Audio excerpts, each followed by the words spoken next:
سماعت فرمائیے اس سلسلے کا تیسرا محاضرہ اصول فقہ۔ بسم اللہ الرحمن الرحیم، نحمدہ ونصلی علی رسولہ الکریم وعلی آلہ واصحابہ اجمعین۔ جیسا کہ کل میں نے عرض کیا تھا، آج کی گفتگو اصول فقہ کے موضوع پر ہے، جو فقہ اسلامی کا ایک انتہائی اہم لیکن سب سے مشکل اور سب سے منفرد شعبہ ہے۔ اگر فقہ کو ایک سایہ دار اور ثمردار درخت سے تشبیہ دی جائے تو اصول فقہ کی حیثیت اس درخت کے تنے اور جڑوں کی ہے، فقہ کی حیثیت اس کے پھلوں اور برگ و بار کی ہے۔ اصول فقہ سے مراد وہ قواعد اور ضوابط اور وہ اصول ہیں جن سے کام لے کر ایک فقیہ قرآن مجید، سنت رسول اور شریعت کے دوسرے مآخذ سے احکام معلوم کرتا ہے، یعنی شریعت کے احکام کو ان کے تفصیلی دلائل سے معلوم کرنے میں جو قواعد و ضوابط ممد و معاون ثابت ہوں، ان قواعد و ضوابط کے مجموعے کا نام اصول فقہ ہے۔ یہ علم نہ صرف اسلامی علوم میں بلکہ تمام انسانی علوم و فنون میں ایک منفرد شان رکھتا ہے۔ یہ عقل و نقل کے امتزاج کا ایک ایسا منفرد نمونہ ہے جس کی مثال نہ صرف اسلام کی تاریخ میں بلکہ دوسرے علوم و فنون کی تاریخ میں بھی ناپید ہے۔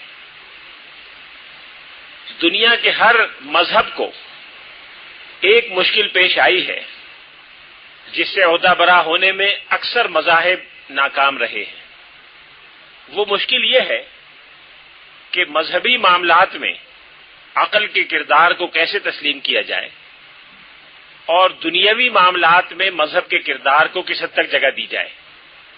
بعض مذاہب اور اقوام نے اس کا حل یہ کیا کہ خالص روحانی اور اخروی معاملات مذہب کے سپرد کر دیے جائیں اور دنیاوی معاملات عقل کے سپرد کر دیے جائیں۔ اس کا نتیجہ یہ نکلتا ہے کہ انسانی زندگی میں ایک تباہی اور بربادی کا سامنا کرنا پڑتا ہے۔ انسانی زندگی دو گوشوں میں تقسیم ہو جاتی ہے، ایک مذہب کا گوشہ کہلاتا ہے، دوسرا دنیا کا گوشہ کہلاتا ہے، اور ان دونوں میں آپس میں کوئی ربط نہیں ہوتا۔ جو لوگ مذہبی زندگی گزارنا چاہتے ہیں وہ دنیا کے کام کے نہیں رہتے، اور جو دنیا میں کامیاب زندگی گزارنا چاہتے ہیں وہ مذہب کی بارگاہ سے مردود قرار پاتے ہیں۔ یہ مشکل دنیا کے ہر مذہب میں پیش آئی ہے۔ اس مشکل کو کامیابی کے ساتھ اور انتہائی توازن اور باریک بینی کے ساتھ جس نظام نے حل کیا ہے وہ شریعت کا نظام ہے، جس میں بیک وقت عقل کے تمام تقاضوں کو ملحوظ رکھا جاتا ہے، اس کے ساتھ ساتھ شریعت کے دیے ہوئے اصول یعنی وحی الہی کی رہنمائی مکمل طور پر کار فرما رہتی ہے۔ اس امتزاج اور توازن کا اگر کوئی سب سے نمایاں اور سب سے منفرد نمونہ ہے تو وہ علم اصول فقہ ہے۔ علم اصول فقہ وہ علم ہے جس کے بنیادی اصول، قواعد اور بنیادی ڈھانچہ قرآن مجید اور سنت سے ماخوذ ہے۔ گویا مذہبی رہنمائی کا مکمل اور پورا سامان موجود ہے، جس میں یہ شرط روز اول سے شامل ہے کہ قانون اور اصول یا قاعدہ صرف وہ قابل قبول ہوگا، اس کے علاوہ کوئی قاعدہ قابل قبول نہیں ہوگا جس کی اساس براہ راست قرآن و سنت کے دلائل تک پہنچتی ہو۔ اس لیے مذہبی رہنمائی کا مکمل سامان موجود ہے۔ وحی الہی کی رہنمائی ہر سطح پر اور ہر قدم پر موجود ہے۔ کل میں نے مثال دے کر بتایا تھا کہ اگر کوئی اصول یا قاعدہ قرآن مجید اور سنت رسول سے مربوط نہ ہو وہ فقہ نہیں کہلا سکتا۔ فقہ اسی وقت کہلائے گا جب اس کی اساس قرآن پاک اور سنت رسول میں ہو۔ اس کے ساتھ ساتھ عقل کی کار فرمائی اس حد تک ہے کہ پورے اصول فقہ کی اٹھان انتہائی عقلی اور منطقی انداز میں ہے. جیسے جیسے وقت گزرتا گیا علماء اصول منطق اور فلسفے کے اصولوں پر، منطق اور فلسفے کے قواعد اور مطالبات کی بنیاد پر اس فن کی عمارت استوار کرتے چلے گئے. اور ایک زمانہ ایسا آیا کہ دنیا عقلیت کے بڑے سے بڑے نمائندے کے لیے یہ ممکن نہیں ہوا کہ اصول فقہ کی کسی ایک چیز پر انگلی رکھ کے کہے کہ یہ چیز عقلیات یا منطق کے اصول کے خلاف ہے. ابھی آگے چل کر میں عرض کروں گا کہ مسلمانوں میں عقلیات اور منطق کی مہارت کے جو بڑے بڑے نمائندے ہیں وہ علم اصول کے بھی سب سے بڑے نمائندے ہیں. جو منطق اور عقلیات کا جتنا بڑا ماہر ہے وہ اصول فقہ کا بھی اتنا بڑا ماہر ہے. امام غزالی اور رازی کے نام ضرب المثل ہیں. دنیا اسلام کی ہر زبان میں غزالی اور رازی کا نام عقلیات میں بطور مثال کے اختیار کیا جاتا ہے. یہ دونوں علم اصول کے امام ہیں اور علم اصول کی بہترین کتابیں ان کے قلم سے نکلی ہیں. اس سے آپ کو یہ اندازہ ہو جائے گا کہ عقل اور نقل کے امتزاج کا انسانی تاریخ میں مکمل ترین اور منفرد ترین نمونہ دیکھنا ہو تو علم اصول فقہ کو دیکھا جائے. بعض جدید مصنفین نے لکھا ہے کہ مسلمانوں کا عقلی منہاج یعنی انٹلیکچوئل میتھڈالوجی جس فن میں سب سے زیادہ نمایاں ہوتی ہے وہ علم اصول فقہ ہے. جس سے یہ پتہ چلتا ہے کہ مسلمانوں کی فکری تشکیل، مسلمانوں کی ذہنی ساخت اور مسلمانوں کی عقلی تربیت کس انداز کی ہوئی ہے کہ بیک وقت ان کی لگامیں عقلیات پر بھی ہیں اور بیک وقت ان کی نظر الہیات اور وحی الہی پر بھی ہے. ان دونوں کو اس طرح سے ایک دوسرے میں سمویا گیا ہے کہ دونوں ایک دوسرے کی تکمیل کرتے ہیں. یہ ہے علم اصول فقہ جس کا مقصد یہ ہے کہ قرآن مجید، سنت رسول اور ان دونوں کی بنیاد پر فقہ اور احکام شریعت کے جو ماخذ ہیں ان سے کام کیسے لیا جائے، ان سے تفصیلی احکام کا استنباط کیسے کیا جائے اور وہ لامتناہی فقہی ذخیرہ، وہ بے پایاں قانونی ثروت جس کی مختصر سی جھلک کل آپ نے دیکھی تھی، اس میں کیسے نئے نئے آمدہ مسائل کی بنیاد پر وسعت دی جائے.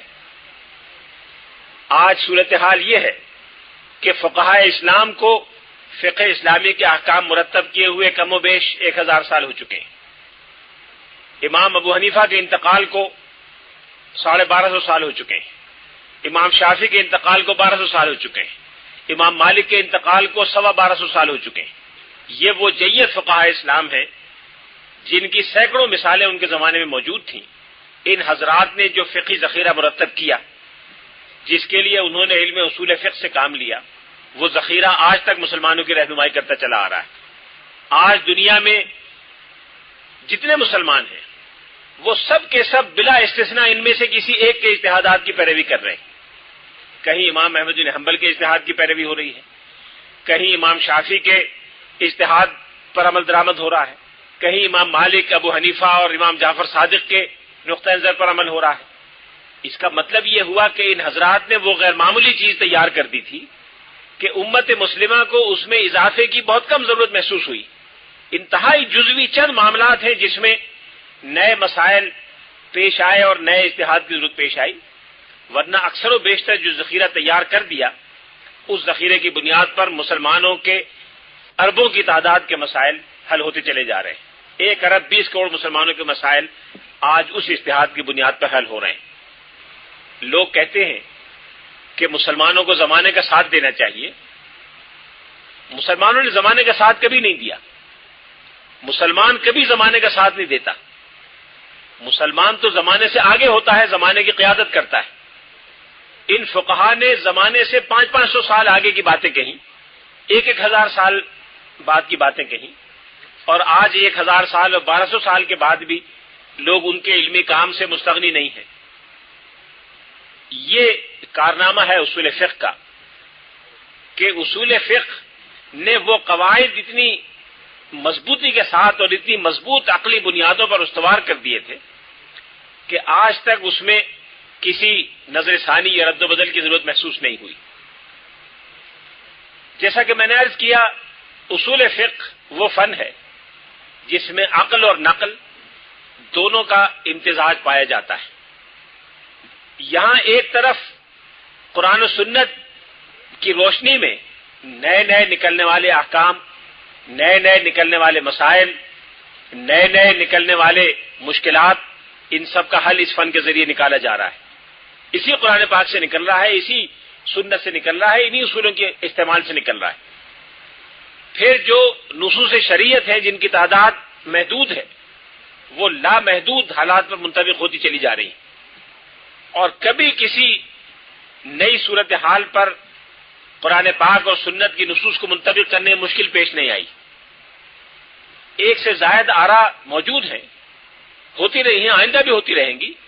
یہ اس لیے ہے کہ شریعت نے ایک وسعت رکھی ہے کہ ہر قسم کے انسان، ہر پس منظر کے انسان، ہر تمدن اور ثقافت سے آنے والے انسان اپنے ماحول اور نظام اور مزاج کے مطابق شریعت کے احکام پر عمل کر سکیں. پھر قرآن و سنت کی روشنی میں ایسے تفصیلی قواعد ضوابط اس فن کی مدد سے وضع کیے گئے کہ جنہوں نے نئی آنے والی صورتحال میں امت مسلمہ کو ہر قسم کی گمراہی، پیچیدگی اور ذہنی الجھنوں سے بچایا. قوموں کو ذہنی الجھنیں ہمیشہ پیش آتی رہی ہیں. جب بھی کسی قوم میں کوئی بڑی تبدیلی آئی، اس سے ہزار قسم کے مسائل پیدا ہوئے. جب بھی کسی قوم کا کسی دوسری قوم سے واسطہ پڑا، اس کے اپنے نظریات ختم ہو گئے، مٹ گئے یا بدل گئے. یہ بات بڑی اہم ہے کہ بے شمار مثالیں تاریخ میں ایسی ملتی ہیں کہ ایک قوم کے پاس بڑا قدیم تہذیب تھی، بڑا قدیم تمدن تھا، انتہائی ترقی یافتہ قوم تھی. جب اس کا دوسری اقوام سے معاملہ ہوا، دوسری اقوام سے میل جول کی صورتحال پیش آئی، اس کے خیالات میں تبدیلیاں آ گئیں، اس کے نظریات بدل گئے، اس کے تصورات میں ایک نئی جہت پیدا ہو گئی. ہندوؤں کو دیکھ لیں، ہندو دنیا کی قدیم ترین اقوام میں سے ہیں. ان کے پاس بڑا مرتب فلسفہ موجود ہے، بڑی تعداد میں کتابیں ہیں جن کو مذہبی کتابیں کہتے ہیں. مختلف علوم و فنون ہندوؤں نے ایجاد کیے. ریاضی اور حساب ہندوؤں کی ایجاد ہے، ہندوؤں کی دین ہے. طب کا ایک خاص شعبہ ہندوؤں کی دین ہے. کئی ہزار سال پرانی طبی روایات وہاں چلی آ رہی ہیں. لیکن جب ان کا واسطہ مسلمانوں سے پڑا تو ان کی زندگی کا ہر گوشہ اسلامی تعلیم اور تصورات سے متاثر ہوا. کوئی گوشہ ایسا نہیں تھا جو مسلمانوں کے اثر سے بچا رہا ہو. لیکن یہ بدو جو عرب سے نکلے تھے، یہ صحرا نشین جو عرب کے ریگستان سے نکلے، یہ دنیا کے ہر علاقے میں گئے. شام اور فلسطین جیسے علاقوں میں پہنچے. روم اور شام اور ایران جیسی حکومتیں ان کے ہاتھوں ختم ہوئی، وہاں یہ گئے. لیکن انہوں نے وہاں جانے والے تمام لوگوں کو متاثر کیا، یہ کسی سے متاثر نہیں ہوئے. امام شافعی، امام مالک، امام احمد، امام بخاری، ان میں سے اکثریت کا تعلق عرب سے باہر سے تھا. امام بخاری، امام مسلم دونوں سینٹرل ایشیا سے اور ایران سے آئے تھے. یہ تو اپنے ساتھ کوئی نظریہ لے کر نہیں آئے، جو نظریہ یہاں سے نکلا تھا یہ لے کر گئے اور دوسروں کو متاثر کیا. یہ تاریخ انسانی کا وہ عجیب غریب واقعہ ہے کہ ایک ایسی قوم جس کے پاس کوئی تہذیب نہیں تھی، کوئی تمدن نہیں تھا، کوئی روایات نہیں تھی، کچھ نہیں تھا، صحرا نشین تھے، اونٹوں پہ سفر کرتے تھے اور جو کچھ مل جاتا تھا وہ کھا پی لیا کرتے تھے. لیکن انہوں نے دنیا کی تہذیبوں کو، دنیا کے تمدنوں کو، دنیا کے نظریہ حیات کو، دنیا کے نظام حکومت کو، دنیا کے قوانین کو، ہر چیز کو تبدیل کر دیا. دنیا اس سے متاثر ہوئی، یہ کسی سے متاثر نہیں ہوئے. یہ جو قوت پیدا ہوئی، تاثیر کی، اثر پذیری کی، اثر اندازی کی، یہ کہاں سے پیدا ہوئی؟ یہ قرآن و سنت کی تعبیر و تشریح کے ان اصولوں سے ہوئی جس میں بہت بڑا حصہ اصول فقہ کا ہے، علماء اصول کا ہے. قرآن و سنت کے نصوص محدود ہیں، آپ گن لیں، زبانی یاد کر لیں، سینکڑوں ہزاروں لوگ ملیں گے جن کو وہ ساری احادیث احکام زبانی یاد ہیں، لاکھوں کروڑوں ملیں گے جنہیں قرآن مجید کی وہ آیات زبانی یاد ہیں۔ اس کے برعکس جتنے معاملات ہیں وہ لامتناہی ہیں۔ ان لامتناہی معاملات پر، ان متناہی احکام پر عمل درآمد کیسے ہو رہا ہے؟ ایک قاعدے اور اصول کے تحت ہو رہا ہے۔ یہ قاعدہ اور اصول وہ ہے جس پر آج گفتگو ہو رہی ہے، یعنی اصول فقہ، شریعت کے معاملات پر گہرے غور و خوض کے قواعد، اس گہرے فکر اور فہم کے، اس فہم عمیق کے قواعد اور اصول جس کے تحت اس عمل کو انجام دیا جائے۔ اصول فقہ کی فنی تعریفیں علماء اصول نے بہت سی کی ہیں، جن میں کوئی بنیادی یا جوہری فرق نہیں ہے۔ بنیادی بات سب تعریفوں میں ایک ہی کہی گئی ہے، الفاظ کا اختلاف ہے۔ قدر مشترک ان سب تعریفوں میں یہ ہے کہ یہ وہ قواعد اور احکام ہیں جن کے ذریعے شریعت کے فرعی احکام کو، جزوی احکام کو تفصیلی دلائل سے اخذ کیا جا سکے۔ اس فن کا نام اصول فقہ ہے۔ اس کے مقاصد اور غرض و غایت کیا ہیں؟ مسلمانوں کی یہ روایت رہی ہے، جس کی آج بھی بڑی حد تک پیروی کی جاتی ہے، کہ جب کسی فن کو حاصل کیا جائے تو سب سے پہلے یہ دیکھا جائے کہ اس فن کی غرض و غایت کیا ہے، اس کے مقاصد کیا ہے۔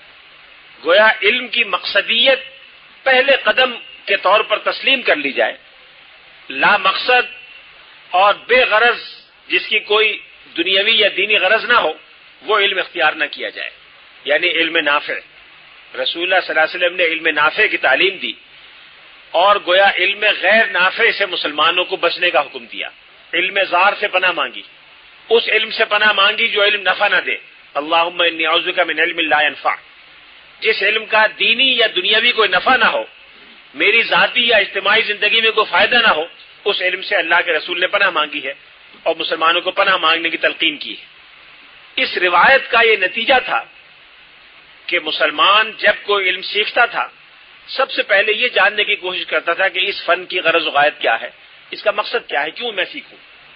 اصول فقہ کی غرض و غایت سب سے بڑھ کر اللہ کی رضا کا حصول ہے۔ اللہ کی رضا کا حصول اس کی شریعت پر عمل کر کے، جب اللہ کی شریعت پر انسان عمل کرے گا تو اللہ راضی ہوگا۔ اللہ کی شریعت پر عمل کرنے کے لیے ضروری ہے کہ روزمرہ معاملات میں اللہ کی شریعت کے احکام مجھے پتہ ہوں۔ اللہ کی شریعت کے احکام جاننے کے لیے ضروری ہے کہ مجھے یہ معلوم ہو کہ قرآن پاک اور سنت سے تفصیلی احکام کیسے اخذ کیے جائیں۔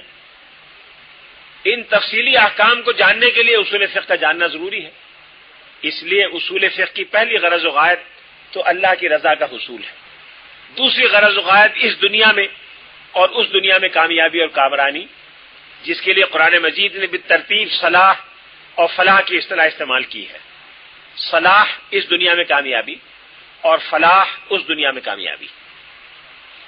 اصول فقہ کا آغاز صحابہ کرام کے دست مبارک سے ہوا۔ صحابہ کرام نے وہ قواعد وضع کیے جن کی بنیاد پر آگے چل کے اصول فقہ کا علم وجود میں آیا۔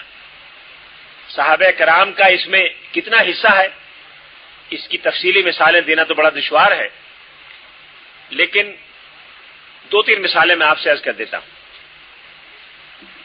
اصول فقہ کا ایک اصول یہ ہے کہ جب آپ کوئی حکم معلوم کریں یا شریعت کا موقف جاننا چاہیں تو یہ دیکھیں کہ جو موقف آپ نے سمجھا ہے، شریعت کا جو حکم آپ کی سمجھ میں آیا ہے قرآن مجید یا سنت کی کسی نص سے، اس پر عمل کرنے کا بالآخر نتیجہ کیا نکلے گا۔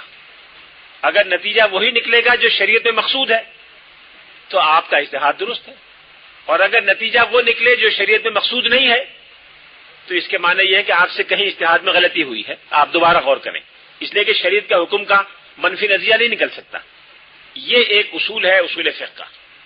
اس کی دریافت صحابہ کرام نے فرمائی، سیدنا علی بن ابی طالب نے اس اصول کو دریافت فرمایا۔ دریافت سے میری مراد یہ نہیں جیسے سائنسداں لیبارٹری میں بیٹھ کے دریافت کرتا ہے، بلکہ ان کی زندگی قرآن و حدیث کے مطالعے میں گزری۔ انہوں نے اپنا بچپن سے لے کر اور جوانی اور ادھیڑ عمر تک رسول اللہ صلی اللہ علیہ وسلم کی معیت میں وقت گزارا، پھر پوری زندگی قرآن پاک اور سنت پر غور کرتے رہے، اس غور و خوض کے نتیجے میں جو فہم ان کو حاصل ہوئی، جو بصیرت حاصل ہوئی، اس فہم اور بصیرت کی بنیاد پر انہوں نے یہ کلیہ وضع فرمایا جس سے بقیہ صحابہ نے اتفاق کیا۔ مسئلہ یہ ہوا کہ سیدنا عمر فاروق رضی اللہ تعالیٰ عنہ کے زمانے تک شراب نوشی کی کوئی متعین سزا نہیں تھی۔ رسول اللہ صلی اللہ علیہ وسلم کے زمانے مبارک میں 3-4 واقعات شراب نوشی کی شکایت کے ہوئے، لوگوں نے عادت سے مجبور ہو کے کسی غلط فہمی سے، شیطان کے بہکانے سے پی لی۔ جب کوئی واقعہ حضور صلی اللہ علیہ وسلم کی خدمت میں آیا، آپ نے کہا سزا دے دو، کبھی فرمایا 40 کوڑے مار دو، کبھی ڈانٹ کے واپس کر دیا، کبھی دھمکا کے واپس کر دیا، کبھی 80 کوڑے کی سزا دی آپ نے۔ کوئی متعین سزا حضور نے اپنے زمانے میں نہیں دی تھی۔ ایک مرتبہ ایک صاحب 4تھی مرتبہ شراب نوشی کے الزام میں لائے گئے تو حضرت عمر فاروق کو انتہائی ناگواری، آپ نے غصے فرمایا یا رسول اللہ میں سے قتل نہ کر دوں، یہ بار بار پیتا ہے۔ رسول اللہ صلی اللہ علیہ وسلم مسکرائے، آپ نے فرمایا یہ اللہ اور رسول سے محبت کرتا ہے۔ ایک صحابی کے بارے میں فرمایا کہ یہ اللہ اور رسول سے محبت کرتے ہیں، اس نے کمزوری اور غلطی کے باوجود حضور نے انہیں معاف فرما دیا۔ اس کے بعد انہوں نے یہ جملہ سن کر کبھی زندگی میں اس غلطی کا ارتکاب نہیں کیا۔ جب حضرت عمر فاروق کا زمانہ آیا تو بہت سی نئی نئی اقوام اسلام میں داخل ہوئیں، ایرانی اور شامی اور مصری، ان میں سے بعض کی تربیت ہوئی تھی، بعض کی نہیں ہوئی تھی، بعض کی تربیت ابھی ہونی تھی، تو شراب نوشی کے واقعات کثرت سے پیش آنے لگے۔ تو سیدنا عمر فاروق نے صحابہ کرام کو بلا کے پوچھا کہ یہ تو بڑی افسوسناک بات ہے، تشویشناک بات ہے کہ شراب نوشی کے واقعات کثرت سے پیش آ رہے ہیں، اس کی کوئی سزا متعین و سخت ہونی چاہیے۔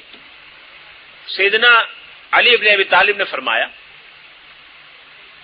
اذا شرب سکرا، جب شراب پیے گا تو نشے میں مبتلا ہوگا، وَإِذَا سَكِرَ حَزَا، اور جب نشہ آئے گا تو فضول باتیں کرے گا، اول فول بکے گا، وَإِذَا حَزَا افطرا، اور جب اول فول بکے گا تو کسی پہ الزام تراشی بھی کرے گا، وَإِذَا افطرا حُدَّ 80، جب الزام تراشی کرے گا تو 80 کوڑوں کی سزا پائے گا۔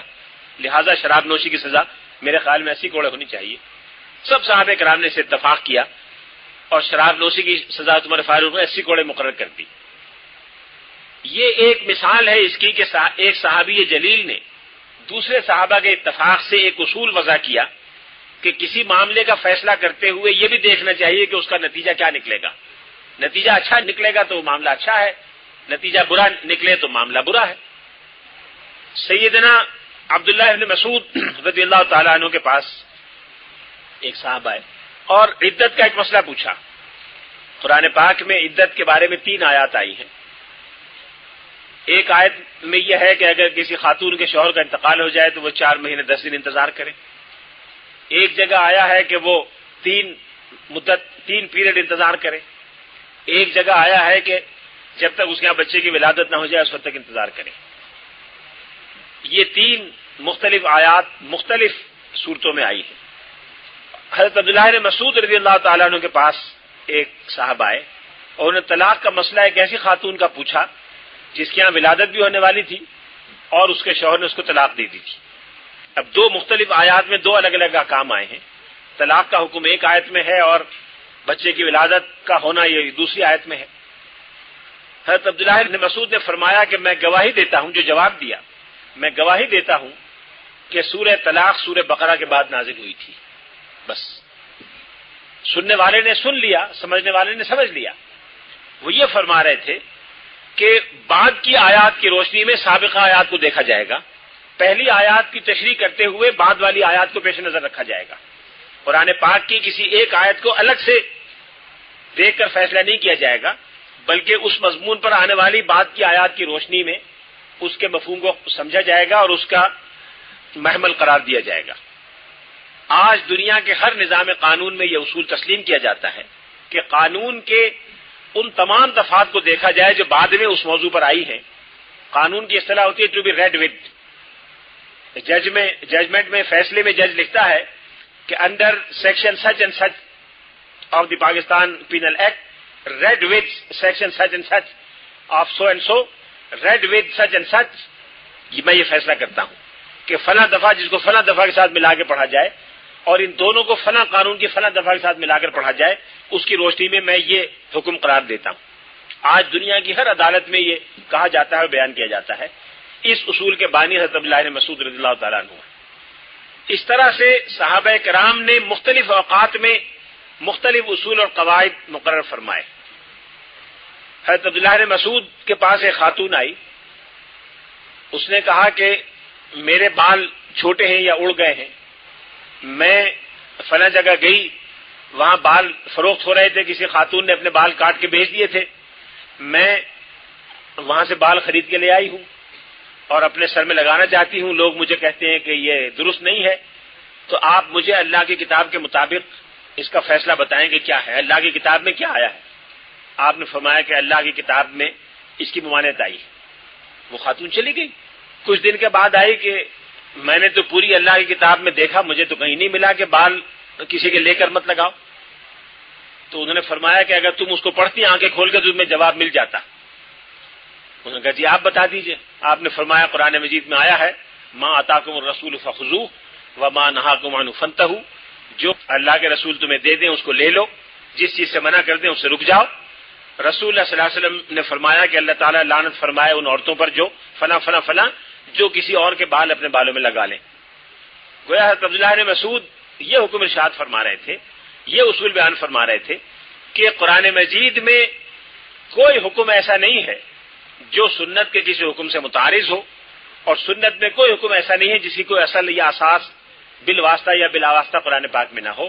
قرآن پاک سنت ہی کے احکام کی شرح ہے. جہاں سنت میں تفصیل ہے یہ وہ تفصیل ہے جہاں قرآن پاک میں اجمال ہے. جہاں قرآن پاک میں کوئی چیز عمومی انداز کی ہے احادیث میں اس کی تفصیل آ گئی ہے. یہ دونوں ایک دوسرے سے مربوط ہیں. اس طرح کی مثالیں صحابہ کرام کے ارشادات اور اجتہادات میں سے جمع کی جائیں تو وہ سینکڑوں بلکہ شاید ہزاروں کی تعداد میں ہیں، جن سے تابعین نے استفادہ کیا اور تابعین نے یہ طرح طرح کے اصول وضع کیے. بعض اوقات ایسا ہوا اور ہوتا ہے، ہو سکتا ہے کہ بظاہر ایک نص کا ایک مفہوم ہو اور بظاہر ایک دوسری نص کا دوسرا مفہوم ہو اور دونوں میں کوئی تعارض معلوم ہو. اس تعارض کو کیسے دور کیا جائے؟ قرآن پاک کی آیات میں تو ایسا نہیں ہوتا، احادیث میں کبھی کبھی ہو جاتا ہے. چنانچہ ایک قرآن پاک کی آیت ہے، واضح صورتحال ہے کہ وَلِلْمُطَلَّقَاتِ مَتَاعٌ بِالْمَعْرُوفِ حَقًّا عَلَى الْمُتَّقِينَ، کہ جن عورتوں کو طلاق ہو جائے انہیں طلاق دینے والے شوہروں کی طرف سے متاع یعنی ایک ساز و سامان ملے گا جس کی مقررہ مدت ہے. اس کی تشریح یہ ہے کہ عدت کے دوران ان کی ساری ذمہ داری، نفقہ، ہر چیز ان کے اس شوہر کے ذمہ ہے جس نے طلاق دی ہے. حضرت عمر فاروق کے زمانے میں اس طرح کا ایک مسئلہ آیا. حضرت عمر فاروق نے اس آیت کے مطابق فیصلہ کر دیا کہ تمہیں ملے گا. اس پر ایک خاتون جو وہاں موجود تھی کھڑی ہوئی، انہوں نے کہا کہ مجھے میرے فلاں شوہر نے طلاق دی تھی اور رسول اللہ صلی اللہ علیہ وسلم کے علم میں یہ بات آئی تھی. آپ نے نہ تو مجھے کسی نفقے کا حکم دیا، نہ کسی رہائش کے بارے میں فیصلہ فرمایا، مجھے کوئی چیز نہیں ملی. تو سیدنا عمر فاروق نے فرمایا کہ لا نترک کتاب نبینا ولا سنت نبینا بقول امرأۃ لا ندری انسیت ام حفظت. یہ صحابہ کرام کی موجودگی میں انہوں نے فرمایا کہ ہم اللہ کی کتاب کو اور اس کے رسول کی سنت کو ایک خاتون کے بیان کی بنیاد پر نہیں چھوڑ سکتے جس کے بارے میں ہمیں نہیں معلوم کہ انہیں صحیح یاد رہا کہ نہیں یاد رہا.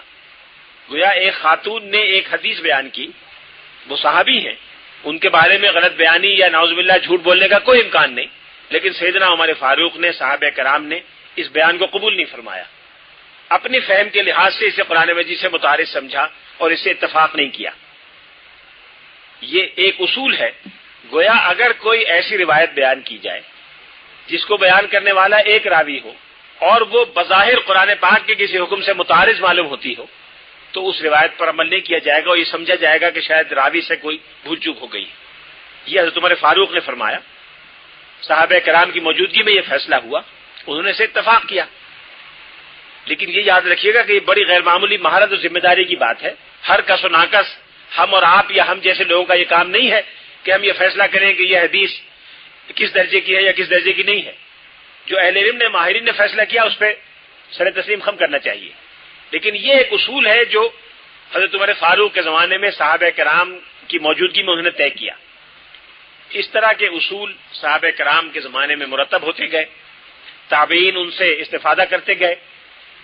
تابعین کے زمانے میں ان اصولوں کو مرتب کیے جانے کا کام شروع ہوا. تابعین کے زمانے میں یہ اصول مرتب کیے جانے لگے اور تحریری طور پر ان کے مجموعے تیار ہوئے۔ سب سے پہلے کس فقیہ نے اس پر قلم اٹھایا؟ ظاہر ہے یہ ایک بڑے شرف اور اعزاز کی بات ہے۔ قرآن پاک اور سنت سے استنباط کے اصول ہمیشہ ہمیشہ کے لیے مرتب کر دینا یہ کوئی معمولی شرف یا اعزاز کی بات نہیں ہے۔ اس لیے ہر فقیہ کے پیروکاروں نے یہ چاہا کہ یہ شرف ان کے امام کو حاصل ہو۔ چنانچہ شیعہ حضرات کا کہنا ہے کہ سب سے پہلے امام محمد باقر نے ایک تحریر املا کرائی تھی، اپنے شاگردوں کو ایک تحریر ڈکٹیٹ کرائی تھی، جس میں انہوں نے بعض ایسے مسائل پر اظہار خیال فرمایا تھا جو اصول فقہ کی نوعیت کے تھے۔ اسی طرح کی ایک تحریر جو شیعہ حضرات کے پاس موجود ہے، ان کی کتابوں میں بیان ہوتی ہے، وہ اس کو امام جعفر صادق سے منسوب کرتے ہیں۔ امام جعفر صادق نے ایک تحریر املا کرائی تھی جو مختصر تحریر ہے، 8-10 صفحے کی ہے، جس میں بعض بنیادی مسائل زیر بحث آئے ہیں۔ فقہائے احناف کا خیال یہ ہے کہ امام ابو حنیفہ نے ایک کتاب مرتب فرمائی تھی جس کا نام کتاب الرائے تھا، جس میں یہ بیان کیا گیا تھا کہ اجتہاد سے کیسے کام لیا جائے اور انسانی رائے کا کس حد تک دخل ہے قرآن و سنت کی فہم میں۔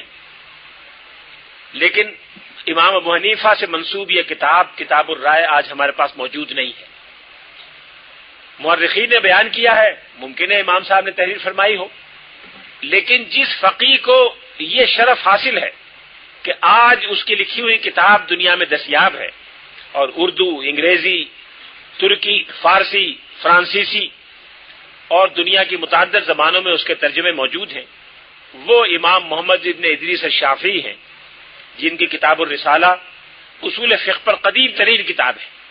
امام شافعی سے پہلے کی کوئی مرتب اور باقاعدہ کتاب اصول فقہ میں موجود نہیں ہے۔ اس لیے یہ بات بلا خوف تردید کہی جا سکتی ہے کہ امام شافعی علم اصول فقہ کے بانی ہیں۔ مغربی مورخین نے بھی اس بات کا اعتراف کیا ہے۔ ایک مغربی مورخ نے لکھا ہے کہ امام شافعی کو علم اصول فقہ سے وہی نسبت ہے جو حکیم ارسطا طالیس کو علم منطق سے۔ جس طرح سے ارسطاٹل منطق کا موجد ہے، اسی طرح امام شافعی علم اصول فقہ کے موجد ہیں۔ ایک اور مغربی مصنف نے لکھا ہے امام شافعی کے بارے میں کہ he is the greatest systematiser of the jurisprudential thought in Islam, کہ وہ اسلام میں اصولی فکر کے سب سے بڑے سسٹمیٹائزر یعنی اس کو سسٹم اور نظام عطا کرنے والے ہیں۔ اس اعتبار سے دنیا انسانیت، میں دنیا اسلام نہیں کہتا، دنیا انسانیت امام شافعی کے ممنون احسان ہے کہ انہوں نے ایک ایسا علم اور فن انسانیت کو عطا کیا جس سے انسانیت امام شافعی سے پہلے واقف نہیں تھی۔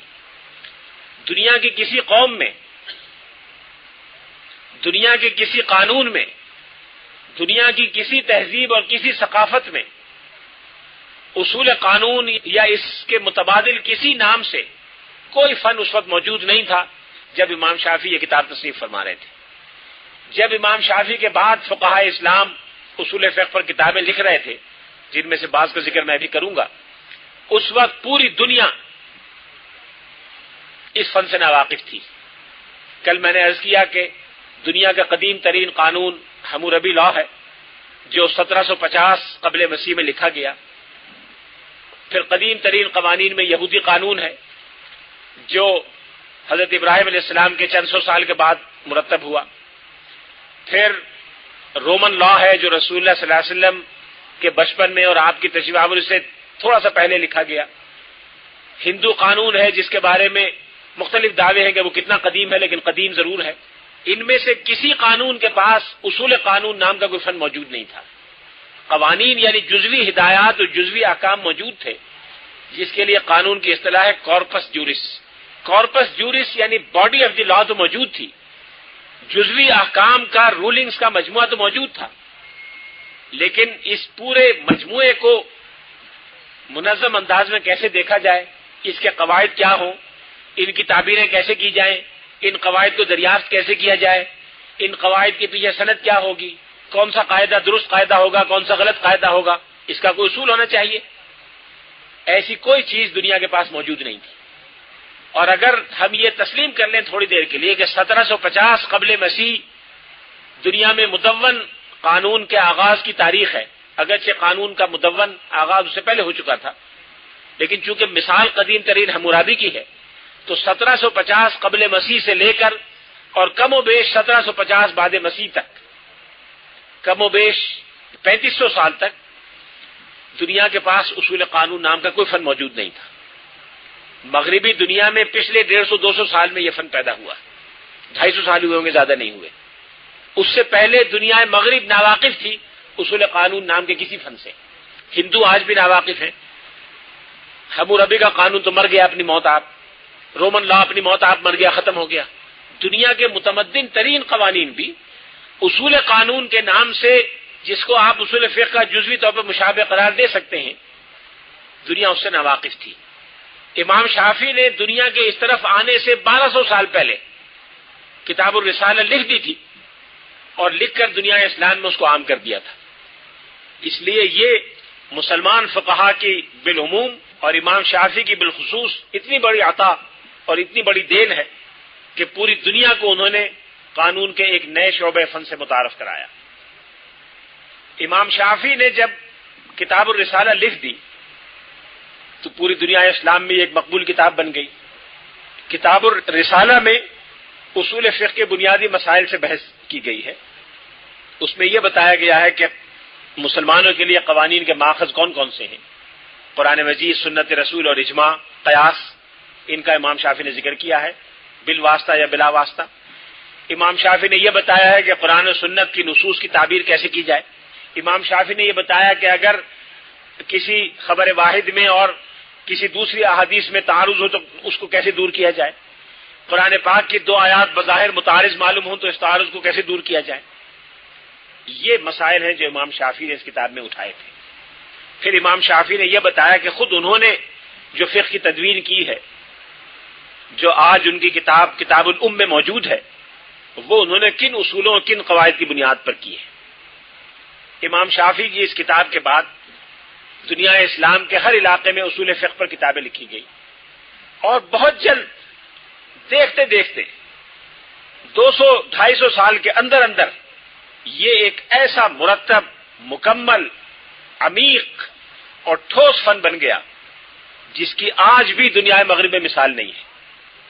یہ بات میں کسی مبالغے کے طور پر نہیں کہہ رہا یا کسی عقیدت مندانہ بیان کے طور پر یہ نہیں کہہ رہا، لیکن آج دنیا میں جو کتابیں اصول قانون پر، جورسپروڈنس پر لکھی جا رہی ہیں، اس کے بڑے بڑے نمائندے جو آج دنیا میں مشہور ہیں، ان کی کتابیں اگر علماء اصول کی کتابوں کے سامنے رکھ کے دیکھی جائیں تو یہ بچے معلوم ہوتے ہیں۔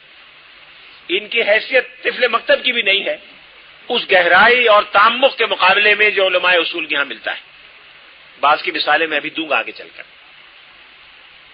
جب یہ فن مقبول فن بن گیا اور مسلمانوں میں بڑے بڑے لوگ جو عقل اور فہم میں انسانیت کی تاریخ میں نمایاں مقام رکھتے ہیں، انہوں نے اپنی توجہ اس طرف مبذول کرائی تو تیزی کے ساتھ دنیا اسلام میں یہ فن پھیلنا شروع ہوا۔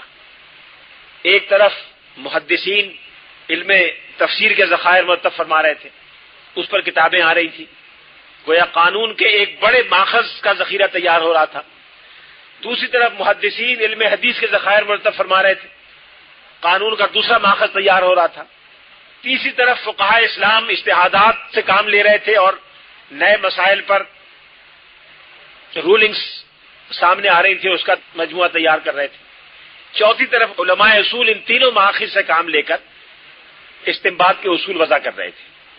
استنباط کے اصول وضع کرنے کے 2 طریقے مسلمانوں میں رائج ہوئے۔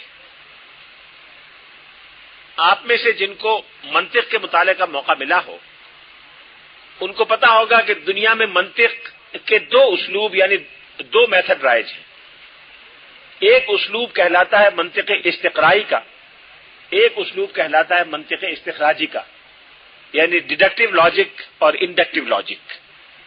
ڈیڈکٹیو لاجک یہ ہے کہ پہلے سوچ کر ایک عقلی سرگرمی کے ذریعے بعض مجرد اصول سوچے جائیں، غور کر کے تلاش کیے جائیں، پھر ان اصولوں کی روشنی میں جزوی احکام اور مسائل کو معلوم کیا جائے۔ یہ منطق استخراجی کا اصول ہے، یہ ڈیڈکٹیو لاجک ہے. اس کے قیام کا صحرا یونانیوں کے سر ہے. اس کا مؤسس اولین ارسطو ہے. مسلمانوں نے اس سے بھی استفادہ کیا، مسلمانوں نے اس پر بھی کتابیں لکھی. لیکن منطق کا ایک دوسرا اسلوب وہ ہے جو قرآن پاک کے بیان سے اور اس اسلوب سے مسلمانوں نے دریافت کیا. یہ منطق استقرائی کا اصول ہے کہ جزوی طور پر بہت سے واقعات کو جمع کیا جائے، ان واقعات میں اگر کوئی مشترک اصول کار فرما ہے اس کو دریافت کیا جائے. اس طرح سے اصول جزیات سے جمع کیے جائیں. گویا کلیات سے جزیات کی طرف آنے کا نام استخراج ہے اور جزیات سے کلیات کی طرف جانے کا نام استقراء ہے. علماء اصول نے ان دونوں اصولوں سے کام لیا. ایک طریقہ کہلاتا ہے طریقہ جمہور یا طریقہ متکلمین یا طریقہ شافعیہ.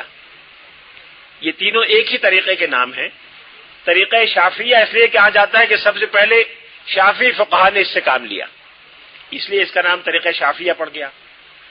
طریقہ متکلمین اس لیے کہا جاتا ہے کہ جن لوگوں نے اس اسلوب پر کتابیں لکھی وہ علماء اصول ہونے کے ساتھ ساتھ متکلمین بھی تھے، علم کلام کے ماہرین بھی تھے، اس لیے اس کو طریقہ متکلمین بھی کہا جاتا ہے. طریقہ جمہور اس لیے کہا جاتا ہے کہ ائمہ مالکیہ، شافعیہ، حنابلہ تینوں نے اس اسلوب سے کام لیا، ان کی غالب اکثریت نے، اس لیے اس کو طریقہ جمہور بھی کہتے ہیں. طریقہ جمہور یہ ہے کہ پہلے قرآن مجید اور سنت کی نصوص میں غور کر کے بنیادی اصول فراہم کیے جائیں، ان بنیادی اصولوں کو پھر فقہی جزیات پر منطبق کیا جائے اور فقہی جزیات پر منطبق کر کے جب وہ اصول درست ثابت ہو جائیں پھر ان کو حتمی سمجھا جائے اور کتابوں میں لکھ لیا جائے. اس اصول کی بنا پر جو کتابیں لکھی گئیں وہ طریقہ متکلمین یا طریقہ شافعیہ کتابیں کہلاتی ہیں. ان کتابوں میں 4 کتابیں بڑی مشہور ہیں، 4 کتابیں بڑی مشہور ہیں جن کے بارے میں ابن خلدون نے لکھا ہے کہ یہ علم اصول کے 4 بنیادی ستون ہیں. وہ 4 کتابیں ہیں علامہ ابو الحسین بصری کی کتاب المعتمد، امام غزالی کی المستصفیٰ، امام رازی کی المحصول اور امام الحرمین کی البرہان. ان 4 کتابوں کے بارے میں ابن خلدون نے لکھا ہے کہ یہ اصول فقہ کی عمارت کے 4 ستون ہیں. اس طرح کی کتابیں جو اس اسلوب پر لکھی گئی ان کی تعداد درجنوں میں ہے. میں کتابوں کے نام لے کے آپ کو زیربار نہیں کروں گا، لیکن اس موضوع پر جو کتابیں ہیں ان کی تعداد درجنوں میں ہے جو پہلی 2-3 صدیوں میں لکھی گئیں. ان کا اسلوب یہ ہے کہ پہلے وہ اپنے جو بنیادی اصول ہیں یعنی بیسک پوسٹولیٹس بیان کرتے ہیں جس میں منطق اور لغت دونوں سے کام لیتے ہیں. قرآن مجید عربی زبان میں ہے، اس کی تعبیر و تشریح میں عربی زبان کے قواعد سے کام لینا ناگزیر ہے. عربی زبان میں فہم زبان کے جو اصول ہیں وہ قرآن پاک میں پیش نظر رکھے جائیں گے. یہ نہیں ہو سکتا کہ قرآن پاک کی تفسیر ہو اور انگریزی گرامر کے مطابق ہو، حدیث کی تفسیر ہو اور اردو گرامر کے مطابق ہو. وہ عربی گرامر ہی کے مطابق ہوگی، عربی اسلوب ہی کے مطابق ہوگی. اس لیے اصول فقہ میں جو زبان کے مسائل ہیں کہ کس لفظ کا کیا مفہوم ہے، عربی زبان میں مشترک الفاظ کون سے ہیں، مجاز کہاں استعمال ہوتا ہے، حقیقت کہاں مراد ہوگی، یہ سارے معاملات اصول فقہ میں شامل ہو جائیں گے. لہذا سب سے پہلے لغوی اور منطقی مقدمات اور بنیادی اصولوں پر بحث ہوتی ہے. پھر وہ یہ بتاتے ہیں کہ حکم شرعی کیا ہے، ابھی آتا ہوں اس کی طرف. پھر حکم شرعی کے مصادر اور ماخذ کون کون سے ہیں. پھر وہ بتاتے ہیں کہ اجتہاد اور تقلید کے بنیادی احکام کیا ہیں. یہ 4 بنیادی مباحث ہیں جو اصول فقہ کی ان کتابوں میں اختیار کیے گئے جو فقہاء شافعیہ کے اسلوب کے مطابق لکھی گئیں. جیسا کہ آپ کو اس گفتگو سے اندازہ ہوا ہوگا، اس طریقے کے مطابق جو کتابیں لکھی گئیں ان کا انداز ایک تجریدی بحث کا ہے، ایک ایبسٹریکٹ، ایک اسپیکولیٹو انداز کا ہے. جیسے کوئی ایبسٹریکٹ فلاسفیکل ڈسکشن ہوتا ہے اس طرح کا انداز ہے. اس لیے کہ جب اصول پہلے سوچے جائیں گے تو وہ جزیات اور عام معاملات سے بالاتر ہو کے سوچے جائیں گے، اس لیے اس میں ایبسٹریکشن اور تجرید کا رنگ پیدا ہو جائے گا. چونکہ اس اسلوب پر کام کرنے والے متکلمین زیادہ نمایاں تھے، اس لیے متکلمین کا مزاج زیادہ عقلی مباحث کا تھا، متکلمین کے یہاں تجریدی مباحث زیادہ تھے، اس لیے انہوں نے اس اسلوب کو زیادہ پروان چڑھایا اور ان کے ہاں یہ اسلوب زیادہ مقبول ہوا۔ اس میں سب سے پہلے فقہاء شافعیہ نے، پھر فقہاء مالکیہ نے، پھر حنابلہ نے،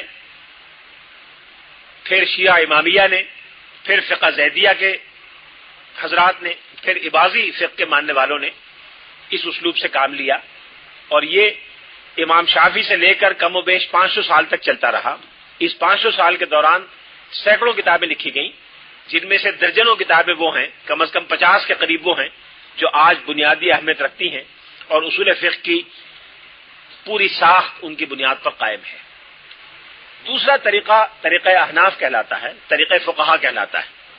طریقہ فقہا یہ ہے، چونکہ اس طریقے سے سب سے پہلے فقہاء احناف نے کام لیا، اس لیے اس کو طریقہ احناف بھی کہتے ہیں، طریقہ فقہا بھی کہتے ہیں۔ طریقہ فقہا اس لیے کہتے ہیں کہ جن حضرات نے اصول فقہ پر اس طریقے کے مطابق کتابیں لکھی، انہوں نے پہلے یہ دیکھا کہ دوسرے بڑے فقہا نے جو اجتہادات کیے ہیں وہ کیا ہیں۔ مثلا امام ابو حنیفہ نے جو اجتہادات کیے ہیں وہ کیا ہیں، امام مالک نے جو اجتہادات کیے ہیں وہ کیا ہیں، امام محمد نے جو اجتہادات کیے ہیں وہ کیا ہیں۔ ان اجتہادات پر جزوی طور پر غور کیا، اور تھوڑا سا غور کرنے کے بعد ان کے ذہن میں ایک کلی اصول سامنے آ گیا کہ امام شافعی کے پیش نظر یہ اصول تھا جس کے تحت انہوں نے یہ رائے دی ہے۔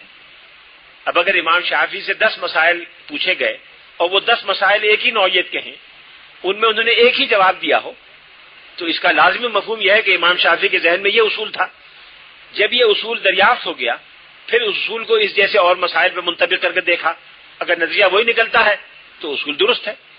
اس طرح سے اس اسلوب کے تحت جزیات کا مطالعہ کر کے جزیات میں سے اصول نکالے گئے۔ یہ اصول جیسے جیسے جمع ہوتے گئے فن بنتا گیا، اور اصول فقہ کا ایک نیا انداز سامنے آ گیا۔ اس مضمون پر یعنی اصول فقہ پر اس اسلوب کے مطابق بھی جو کتابیں لکھی گئی ان کی تعداد درجنوں میں ہے۔ ان میں قدیم ترین کتاب امام ابو بکر جساس کی اصول الجساس ہے۔ امام ابو بکر جساس اپنے زمانے کے ایک بہت بڑے فقیہ تھے، وہ قرآن پاک کے مفسر بھی تھے۔ ان کی کتاب احکام القرآن مشہور ہے، ہر جگہ ملتی ہے، دنیا کی ہر اسلامی درسگاہ میں پڑھی اور پڑھائی جاتی ہے۔ بین الاقوامی اسلامی یونیورسٹی نے اس کا اردو ترجمہ بھی شائع کروایا ہے۔ انہوں نے اصول الجساس کے نام سے پہلے کتاب لکھی، پھر ان اصولوں کو اس تفسیر میں برت کے دکھایا کہ ان کی بنیاد پر قرآن سے احکام کا استنباط ایسے ہوتا ہے۔ یہ منفرد خصوصیت امام جساس کو حاصل ہے، باقی کم لوگوں کو ملی۔ باقی لوگوں نے کتابیں لکھی اصول فقہ پر، لیکن کسی نے ان اصولوں کی بنیاد پر کوئی تفسیر یا حدیث کی شرح لکھ کے نہیں بتایا کہ ایسے شرح کی جائے۔ امام جساس نے وہ بھی کر کے دکھا دیا، لہٰذا آپ کے پاس تھیوری بھی ہے اور اس کا پریکٹیکل بھی انہوں نے کیا ہوا ہے جو مطبوعہ کتاب کی شکل میں موجود ہے۔ اس مضمون پر 3 کتابیں اس اسلوب کے مطابق مشہور ہیں۔ ایک بزرگ تھے فخر الاسلام بزدوی، فخر الاسلام بزدوی، ان کی کتاب ہے اصول البزدوی کے نام سے، اور ایک مشہور بزرگ تھے امام سرخسی، جن کا تذکرہ آئندہ گفتگو میں کروں گا۔ امام سرخسی کی کتاب ہے اصول الفقہ کے نام سے، اصول السرخسی کے نام سے مشہور ہے۔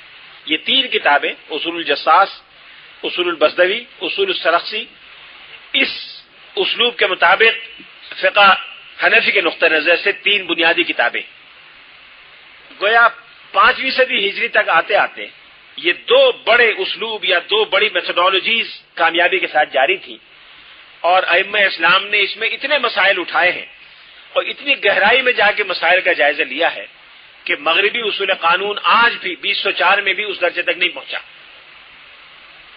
وہاں جو اب مسائل پیدا ہو رہے ہیں وہ ہیں جو 1000 سال پہلے بیان کیے جا چکے، جن کا جواب بھی دیا جا چکا، جن پر کتابیں لکھی جا چکی، اب وہاں وہ سوالات اٹھائے جا رہے ہیں۔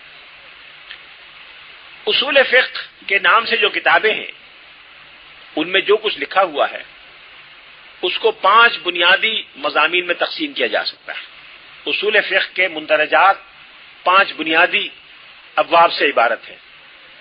سب سے پہلے اس میں یہ بتایا جاتا ہے کہ جس کو حکم شرعی کہتے ہیں وہ کیا ہے۔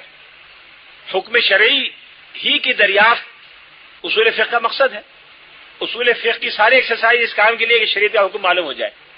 تو جس کو حکم شرعی کہتے ہیں وہ کیا ہے، اس کی تعریف، اس کی قسمیں، اس کے احکام، جس کی میں ابھی ایک جھلک دکھاؤں گا تو آپ کو پتہ چلے گا کہ کتنی یہ نازک اور باریک چیز ہے۔ حکم شرعی تو لگتا ہے کہ جی حکم شرعی کیا ہے، حکم شرعی ہے، لیکن اس کی مثالیں آپ دیکھیں ابھی تو اندازہ ہوگا کہ حکم شرعی کیا ہے۔ یہ پہلا فن ہے۔ حکم شرعی کے ایک ایک جزوی پہلو پر اتنی موٹی موٹی کتابیں لوگوں نے لکھی ہیں، اس کے ہزاروں پہلوؤں میں سے ایک پہلو پر اتنی ضخیم کتابیں۔ حکم شرعی کے بعد پھر دوسرا بڑا مضمون یہ ہے کہ حکم شرعی کے ماخذ کیا ہیں۔ دو ماخذ تو سب کو معلوم ہے، قرآن مجید اور سنت جو اصلی ماخذ ہیں، اصلی اور بنیادی ماخذ تو یہی دو ہیں، لیکن ان کے علاوہ بھی کچھ ذیلی ماخذ کا قرآن پاک نے ذکر کیا ہے۔ قرآن پاک نے جگہ جگہ عقل کا ذکر کیا کہ اپنی عقل سے کام لو، سوچو، غور سے کام لو۔ گویا عقل کو قرآن نے تسلیم کیا ہے تو عقل بھی ایک ماخذ ہے، لیکن عقل کیسے ماخذ ہے؟ پھر قرآن پاک نے کہا ہے، اہل ایمان کو حکم دیا کہ مسلمانوں کے طریقے پر چلو، اور جو لوگ مسلمانوں کے طریقے پر نہیں چلتے ان کو وعید سنائی ہے، وَيَتَّبِعْ غَيْرَ سَبِيلِ الْمُؤْمِنِينَ، جو مسلمانوں کے راستے سے ہٹ کر کوئی راستے اختیار کرے گا، نُوَلِّهِ مَا تَوَلَّى وَنُصْلِهِ جَهَنَّمَ، ہم اس کو جہنم میں پہنچا دیں گے۔ گویا مسلمانوں کے طریقے پر چلنا، مسلمانوں کے ساتھ رہنا، یہ قرآن پاک کا حکم ہے۔ اس سے اجماع کی تائید ہوتی ہے کہ مسلمانوں میں اجماع سے جو اصول طے کیا گیا ہو اس کی پیروی لازمی ہے، ورنہ اللہ تعالیٰ جہنم کی وعید نہ سناتا۔ گویا قرآن و سنت نے خود کچھ اصولوں کی نشاندہی کی ہے جو شریعت کے مصادر و ماخذ ہیں، ان میں سے بعض پر اتفاق ہے، بعض کے بارے میں اختلاف ہے۔ تیسرا بنیادی مضمون جو اصول فقہ کی کتابوں میں ملتا ہے، یہ وہ ہے جو سب سے پہلی مرتبہ مسلمانوں کی عطا ہے۔ یہ وہ ہے جسے فقہاء اسلام دلالات کے لفظ سے یاد کرتے ہیں۔ دلالات آج کل کی اصطلاح میں آپ کہہ سکتے ہیں اصول تعبیر قانون، principles of interpretation, principles of interpretation, اصول تعبیر قانون یا اصول تفسیر قانون۔ آج تو دنیا میں ہر جگہ اصول تعبیر قانون کے نام سے ایک فن موجود ہے، کالجوں میں، یونیورسٹیوں میں، لا اسکولوں میں پڑھایا جاتا ہے، لیکن مغرب میں یہ فن 100-200 سال سے زیادہ پرانا نہیں ہے۔ 200 بھی میں نے احتیاطاً کہہ دیا۔ پچھلے 4-5 دنوں میں میں نے بہت سی کتابیں دیکھی انٹرپریٹیشن آف انسٹیٹیوٹس پر، کہیں یہ پتہ چلے کہ قدیم ترین کتاب اس فن میں کب کی ہے۔ میرا اندازہ یہ ہے کہ جو مجھے قدیم ترین تحریر ملی وہ 1908 کی ملی، 1908 سے پہلے کی مجھے نہیں ملی، ہو سکتا ہے ہو، اس لیے احتیاطاً میں 200 سال کہہ دیتا ہوں، اس سے زیادہ پرانا نہیں ہے۔ فقہاء اسلام میں 3 صدی ہجری میں اس پر بحثیں موجود ہیں کہ قانون کی تعبیر کیسے کی جائے۔ قانون کا جو لفظیات ہیں، قانون کی جو سنٹیکس ہے یا اسٹرکچر ہے جملے کا، اس کا کیا مفہوم ہے، اس کے کیا اثرات ہوتے ہیں، کوئی لفظ آگے ہوگا تو اس کا مفہوم کیا ہوگا، پیچھے ہوگا تو مفہوم کیا ہوگا، کسی چیز کو منع کرنے کے بعد جائز قرار دیا جائے گا تو کیا مفہوم ہوگا، کسی چیز کا حکم دیا جائے گا تو حکم کا مفہوم کیا ہوگا۔ یہ سارے بنیادی مسائل ہیں، اس کی تفصیل کے بغیر قرآن و سنت سے استفادہ مشکل ہے۔ دلالات کی بحث قرآن پاک کو سمجھنے کے لیے، حدیث کو سمجھنے کے لیے بھی ناگزیر ہے، اور قوانین کی تعبیر کے لیے بھی ناگزیر ہے۔ مثال کے طور پر قرآن مجید میں صیغہ امر استعمال ہوا ہے۔ ایک مثال آپ سے عرض کرتا ہوں، اقیم الصلاۃ، نماز قائم کرو، یہ امپیریٹو فارم ہے۔ والدین کے ساتھ احسان کرو، امپیریٹو فارم ہے۔ جب احرام کھول دو تو شکار کرو، امپیریٹو فارم ہے۔ جی چاہے قبول کرو، جی چاہے قبول مت کرو۔ جہنم کے عذاب کو چکھو، جہنم میں گھس جاؤ، یہ سارے صیغہ امر ہیں۔ کیا ان سب کا ایک حکم ہے؟ نہیں، ایک حکم تو نہیں ہو سکتا۔ کیا یہ سب کے سب وجوب کے لیے ہیں؟ کیا یہ سب کے سب دھمکی اور تہدید کے لیے ہیں؟ ذق انک انت العزیز الکریم، جہنم میں سے کہا جائے گا کہ چکھ، تو بڑا شریف بنتا تھا دنیا میں۔ اب یہ ذق صیغہ امر ہے، تو کہاں صیغہ امر کو امر کے معنی میں لیا، حکم کے معنی میں لیا جائے گا؟ کہاں صیغہ امر کا مفہوم دھمکی کا ہوگا؟ کہاں صیغہ امر کا حکم کسی بات کو جائز بتانے کے لیے ہوگا؟ اس کے قواعد ہونے چاہیے۔ یہ لوگوں کی پسند ناپسند یا کسی آدمی کی سبجیکٹو فیصلے میں تو نہیں چھوڑا جا سکتا۔ یہ وہ اصول ہیں جو دلالات کے نام سے فقہاء اسلام نے وضع کیے۔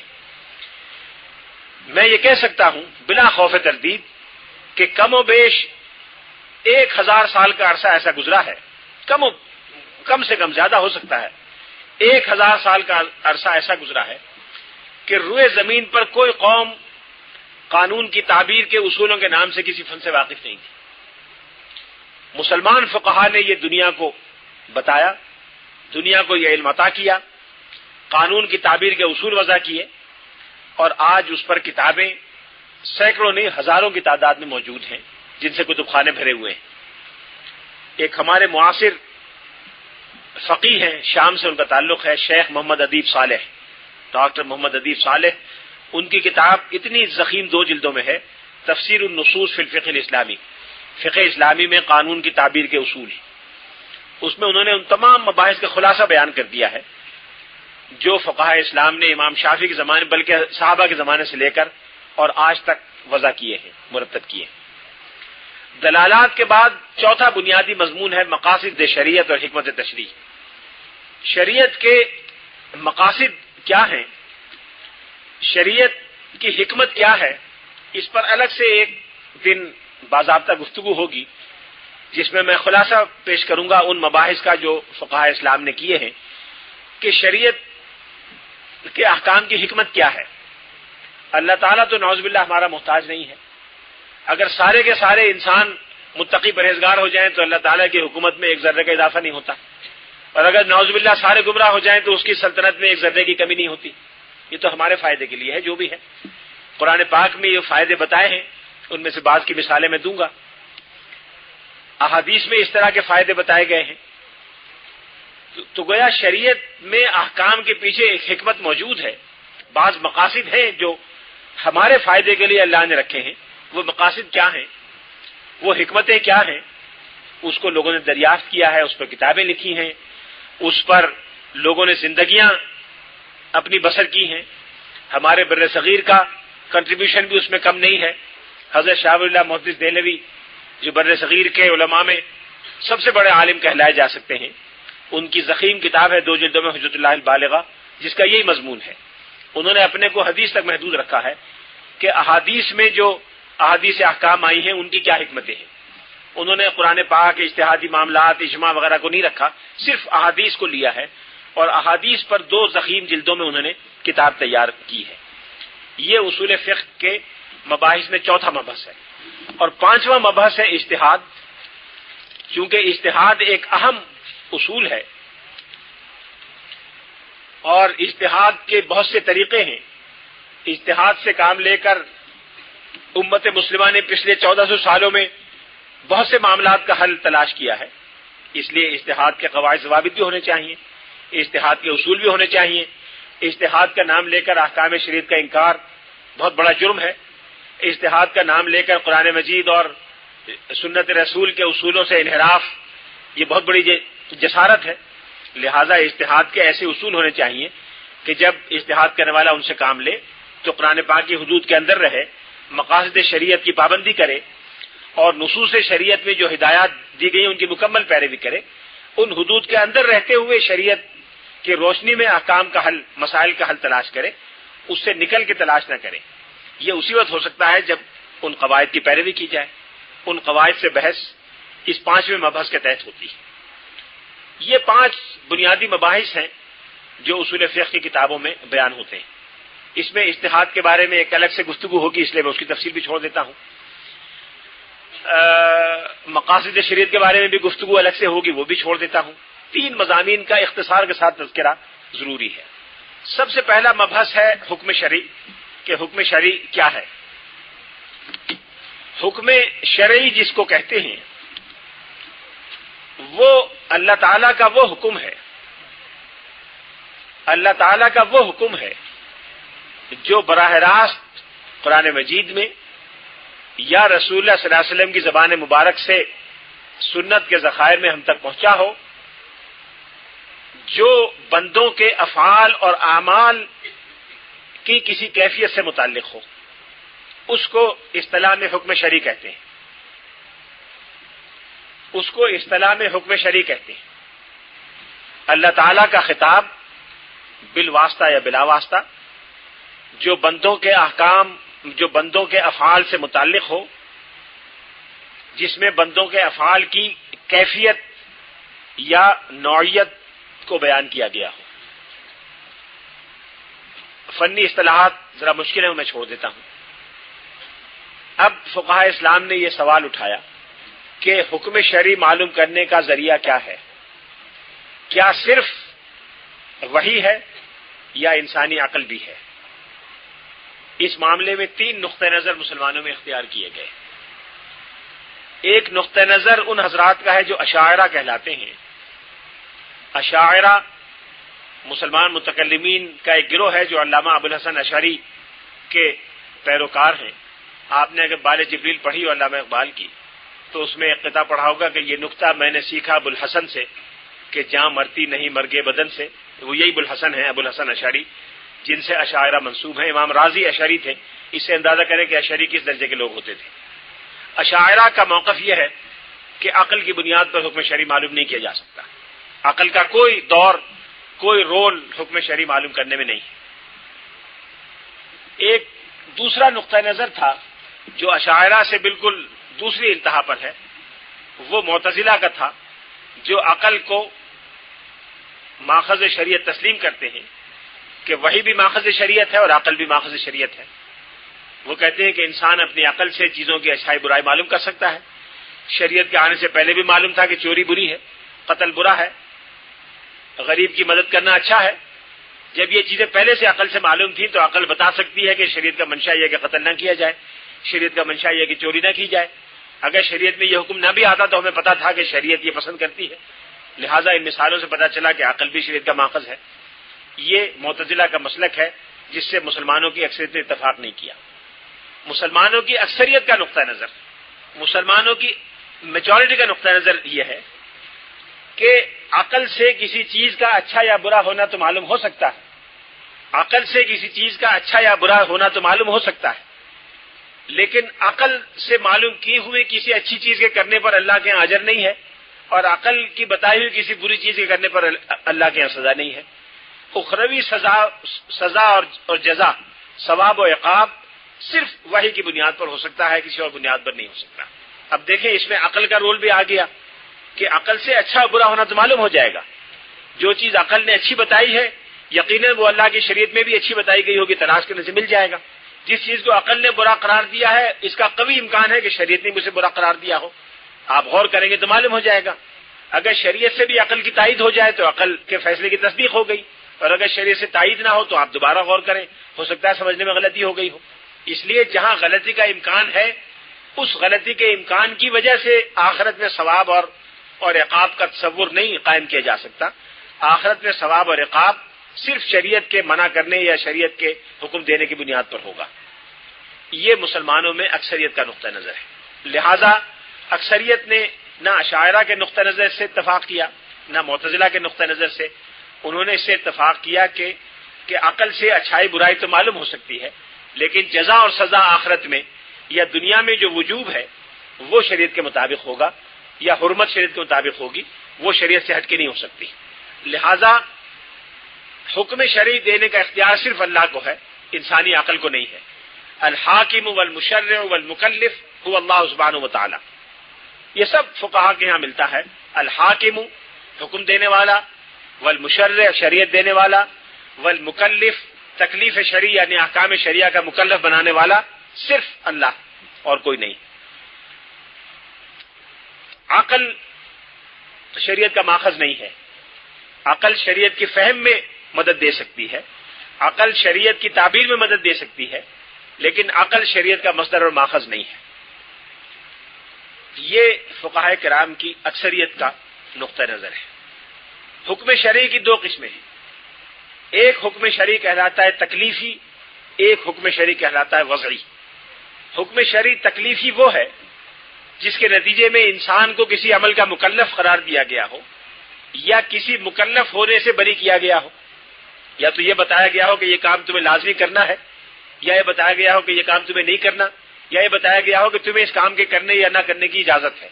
ان تینوں میں سے کوئی ایک بات بتائی گئی ہو، وہ حکم شرعی تکلیفی کہلاتا ہے۔ ایک ہوتا ہے حکم شرعی وضعی، جس میں براہ راست تو کوئی کام کرنے کا حکم نہیں دیا جاتا، لیکن کسی دوسرے کام کرنے کے لیے جو ناگزیر حالات یا ناگزیر اسباب یا احوال ہیں ان کی نشاندہی کی جاتی ہے۔ مثال کے طور پر اگر شریعت نے کہا کہ وَلِلَّهِ عَلَى النَّاسِ حِجُّ الْبَيْتِ مَنِ اسْتَطَاعَ إِلَيْهِ سَبِيلًا، اس ایک آیت میں دونوں حکم ہیں، حکم شرعی تکلیفی بھی ہے، حکم شرعی وضعی بھی ہے۔ اس میں حکم شرعی تکلیفی وللہ علی الناس حج البیت کہ اللہ کے لیے لوگوں پر یہ فرض ہے کہ اس کے گھر کا حج کریں. گویا ایک مکلف ہو گئے، تم پر واجب ہے، تم پر فرض ہے. من استطاع الیہ سبیلا یہ ان لوگوں کے لیے ہے جو وہاں تک جا سکیں جن کو استطاعت ہو. گویا آیت کے دوسرے حصے نے ان حالات کو بیان کر دیا جن حالات میں یہ حکم واجب ہوگا. یہ حکم شرعی وضع ہے. براہ راست استطاعت پر نہ آپ عمل کریں گے نہ کریں گے، یہ کوئی کرنے یا نہ کرنے کی بات نہیں ہے، لیکن کرنے نہ کرنے کی حالت یا کیفیت کو بتاتا ہے. اس طرح کے احکام کو حکم شرعی وضعی کہتے ہیں. حکم شرعی تکلیفی کی کئی قسمیں ہیں. ایک حکم شرعی تکلیفی وہ ہے جو یا ادا ہوتا ہے یا قضا ہوتا ہے. نماز ادا ہوگی یا قضا ہوگی، روزہ ادا ہوگا یا قضا ہوگا. ایک وہ ہے جو معین ہوتا ہے یا کفائی ہوتا ہے. ایک فرض عین ہے، ایک فرض کفایہ ہے. ایک وہ ہے جو ہر ایک پر فرض ہے، ایک وہ ہے جو کچھ لوگوں پر فرض ہے. فرض تو ہے لیکن کچھ لوگوں پر فرض ہے. ایک وہ فرض ہے جو سب پر فرض ہے. یہ ایک الگ تقسیم ہے، اس کے الگ احکام ہیں. ایک ہے واجب مضیق، ایک ہے واجب موسع. ایک وہ فرض ہے جو ابھی کرنا ہے، وہ نہ ایک گھنٹہ آگے ہو سکتا ہے نہ ایک گھنٹہ پیچھے ہو سکتا ہے. جیسے روزہ ہے، روزہ آپ کو طلوع سحر کے وقت بند کر دینا ہے. یہ نہیں ہو سکتا کہ جی ہم تو 8 بجے بند کریں گے، یہ نہیں ہو سکتا. وہ اسی وقت بند ہوگا، 1 منٹ کا بھی فرق نہیں ہوگا. اور جب کھلنا ہے اس وقت کھل جائے گا. یہ نہیں ہو سکتا کہ ہم 1 گھنٹہ پہلے کھول لیں. یہ آپ کو اختیار نہیں ہے، مقرر ہے. حج کے لیے مقرر ہے کہ 9 ذوالحجہ کو کرنا. آپ کہیں جی 9 کو تو بڑا مشکل ہے، ہم 11 کو کر لیں گے. 11 کو نہیں ہوگا، ذوالحجہ میں ہوگا، 9 کو ہوگا، کسی اور مہینے میں نہیں ہو سکتا. یہ وہ ہے جو فرض مضیق کہلاتا ہے، جس کا زمانہ وقت مقرر ہے، آگے پیچھے نہیں ہو سکتا. ایک ہے جو فرض موسع ہوتا ہے. زور کی نماز ہے، 12:30 سے وقت شروع ہوتا ہے 12:15 سے، اور حسب اختلاف کئی گھنٹے تک رہتا ہے. آپ 12:15 پڑھ لیں، 12:30 پڑھ لیں، 1:15 بجے پڑھ لیں، 1:15 بجے پڑھ لیں، آپ کو اختیار ہے. حج کی فرضیت ہے، آپ پہ آج حج فرض ہے، اگلے سال چل جائیں، اس سے اگلے سال، اس سے اگلے سال، آپ کو اختیار ہے. روزہ قضا ہو گیا، اس کی نیت رکھنی ہے، فرض ہے آپ کے ذمے، لیکن اس مہینے میں رکھیں، اگلے مہینے میں رکھیں، اس سے اگلے مہینے میں رکھیں. یہ وہ ہے جو واجب موسع کہلاتا ہے، جس میں آپ کو وسعت ہے کہ جب چاہیں کریں. یہ حکم شرعی تکلیفی کی ذیلی اقسام ہیں. حکم شرعی تکلیفی میں پھر ذیلی تقسیمیں ہیں. ایک تقسیم ہے جس میں اس عمل کی نوعیت کو بتایا گیا ہو کہ اس کی فرضیت کس درجے کی ہے. ایک وہ ہے جو قطعی طور پر لازمی طور پر فرض عین ہے، ہر شخص کو کرنا ہے. یہ گویا نمبر 1 قسم ہو گئی.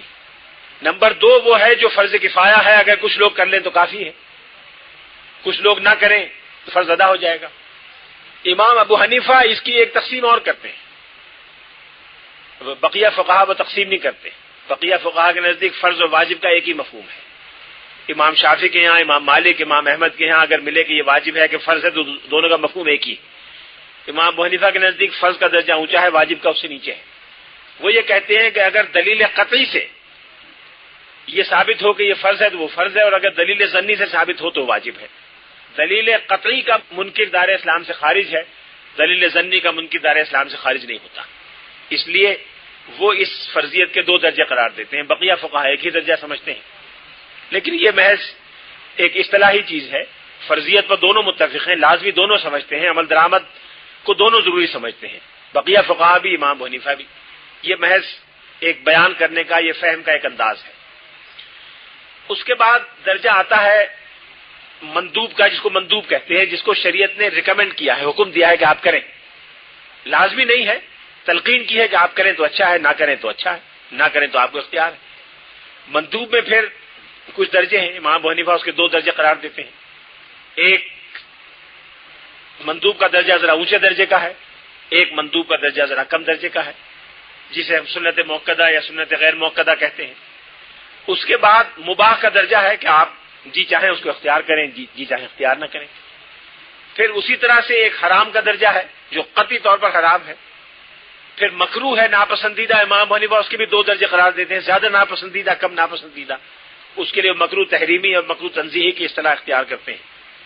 یہ احکام شریعت کے مختلف درجے ہیں، جن میں سے ہر درجے کے احکام اور تفصیلی ہدایات الگ الگ ہیں. ایک مسلمان بچہ بچپن سے یہ سنتا آتا ہے کہ یہ واجب ہے، یہ سنت ہے، یہ مستحب ہے، وہ جو گھر کی مرغی دال برابر ہوتی ہے، تو کسی چیز کی اہمیت کا اپنے پاس ہو تو اندازہ نہیں ہوتا. یہ اتنی بنیادی چیز ہے، اتنی اہم چیز ہے کہ ابھی دنیا کے قوانین اس سے مانوس یا واقف نہیں ہیں. دنیا کے قوانین میں دو صورتیں ہیں، یا تو اس کام کو کرنے کا حکم ہے کرو، یا اس کام کو کرنے کی ممانعت ہے مت کرو. درمیانی راستہ کوئی نہیں. اس میں تمام قوانین فیل ہو گئے. قوانین اس میں فیل ہو گئے ہیں کہ وہ چاہتے ہیں کہ ایک کام کو کیا جائے، قانون میں لازمی قرار دیتے ہیں، لوگ نہیں کرتے تو لوگوں کو سزا دینی پڑتی ہے. سزا دیں تو کیسے دیں؟ ہلکی سی بات پہ، چھوٹی سی بات پہ کیا سزا دیں؟ کہتے ہیں چھوٹی سزا رکھ دو، جرمانہ رکھ دو، 10 روپے جرمانہ رکھ دو. 10 روپے جرمانہ کوئی دیتا نہیں، یا دیتے ہیں تو اس سے کچھ اس کا نقصان نہیں ہوتا. کہتا ہے لیجئے میں تو یہ کام پھر بھی کروں گا، 10 روپے لے لیں.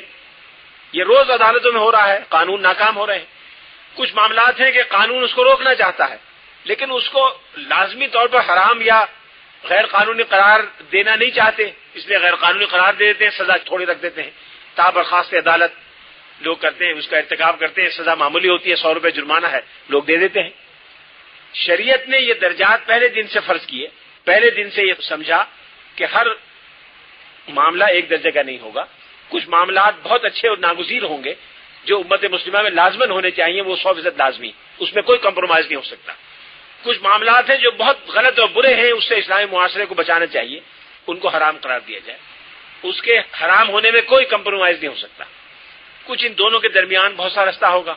کچھ چیزیں تھوڑی ناپسندیدہ ہوں گی، کچھ زیادہ ناپسندیدہ ہوں گی، کچھ ہلکی پسندیدہ ہوں گی، کچھ زیادہ پسندیدہ ہوں گی. سب کے احکام الگ الگ ہوں گے اور لوگوں کو تلقین کی جائے کہ وہ اس کو اپنے مزاج کا حصہ بنا لیں، پسندیدہ کاموں کو کرنے لگیں، ناپسندیدہ کام سے بچنے لگیں.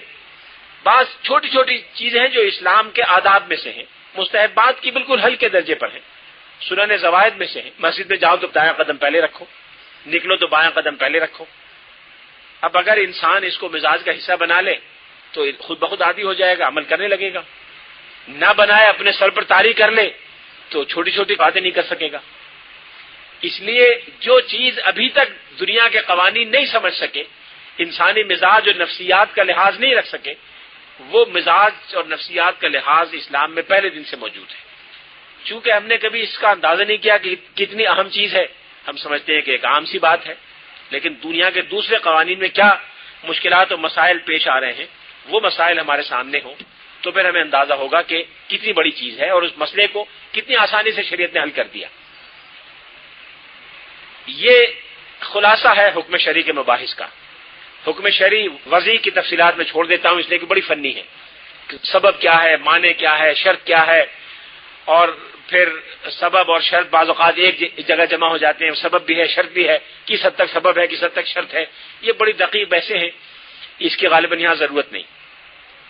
ایک اور دوسرا بنیادی مبحث یا میدان ہے حکم شرعی، مصدر شرعی یعنی مصادر شریعت کا، کہ شریعت کے مصادر اور ماخذ کون کون سے ہیں. اس میں قرآن مجید اور سنت رسول کے ماخذ ہونے پر تو کوئی دو رائے نہیں ہو سکتی، وہ تو ہے سب سے اولین ماخذ، بلکہ بنیادی ماخذ یہی دو ہیں.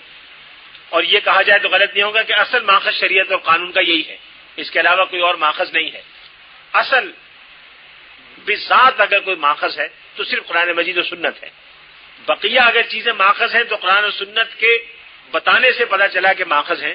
قرآن و سنت نے اس کو تسلیم نہ کیا ہوتا تو ماخذ نہیں تھی، کیونکہ قرآن نے تسلیم کر لیا انسانی عقل کو. قرآن نے مسلمانوں کے اجتماعی رویے کی پیروی کا حکم دیا، اس لیے پتہ چلا کہ مسلمانوں کا اجتماعی فیصلہ بھی ایک اہمیت رکھتا ہے. اسی طرح سے بقیہ چیزیں ہیں. جو بقیہ مباحث ہیں وہ اجماع، قیاس، استحسان، مصالح مرسلہ، عرف اور استصحاب ہیں. اجماع سے مراد یہ ہے کہ کسی شرعی یا فقہی مسئلے پر، یہ یاد رکھیے گا، کسی شرعی یا فقہی مسئلے پر امت مسلمہ کے تمام مجتہدین کا متفقہ فیصلہ جسے امت مسلمہ قبول کر لے وہ اجماع ہے. مسلمانوں میں کسی شرعی یا فقہی مسئلے پر امت کے تمام مجتہدین کا وہ متفقہ فیصلہ جس پر امت مسلمہ عمل درآمد شروع کر دے وہ اجماع کہلاتا ہے. قرآن و سنت کے بعد یہ شریعت کا سب سے بڑا ماخذ ہے. صحابہ کرام نے بہت سے معاملات پر اتفاق رائے سے فیصلہ کیا.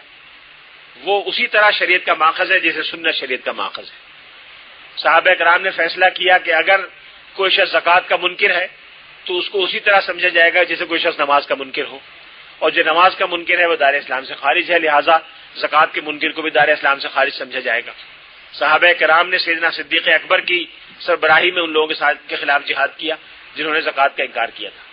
شروع میں بعض صحابہ کو ماننے میں تعمل ہوا کہ یہ زکوٰۃ اور نماز کو ایک سطح پہ کیسے رکھا جائے اور کسی ایک جزوی حکم کے نہ ماننے کو پورے شریعت کے نہ ماننے کا حکم کیسے لگایا جائے، لیکن سیدنا صدیق اکبر نے قسم کھا کے کہا کہ واللہ، قسم خدا کی، میں نماز اور زکوٰۃ کے درمیان فرق نہیں کروں گا، اور جس شخص نے فرق کیا میں اس کے خلاف جنگ کروں گا یہاں تک کہ میری جان اس میں چلی جائے۔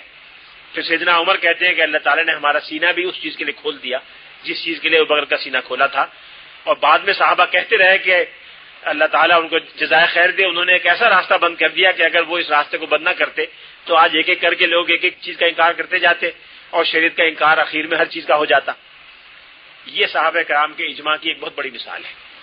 اجماع پر بڑی طویل اور تفصیلی بحثیں ہیں، لیکن دو چیزیں بنیادی طور پر سمجھ لیں کہ اجماع سے مراد یہ ہے کہ کسی نئے پیش آنے والے معاملے پر امت کے فقہا اور مجتہدین آزادانہ تفصیل کے ساتھ غور و خوض کریں، قرآن و سنت کے دلائل کی روشنی میں اس کا حل تلاش کرنا چاہیں، پھر ان کے آپس کے تبادلے خیال سے جب وہ متفقہ طور پر کسی ایک نتیجے پر پہنچ جائیں وہ متفقہ نتیجہ اجماع کہلاتا ہے۔ اس کے لیے کسی وقت کی قید نہیں ہے کہ سارے علماء ایک دن بیٹھ کے فیصلہ کریں اور ریزولوشن پاس کر دیں، ایسے نہیں ہوتا۔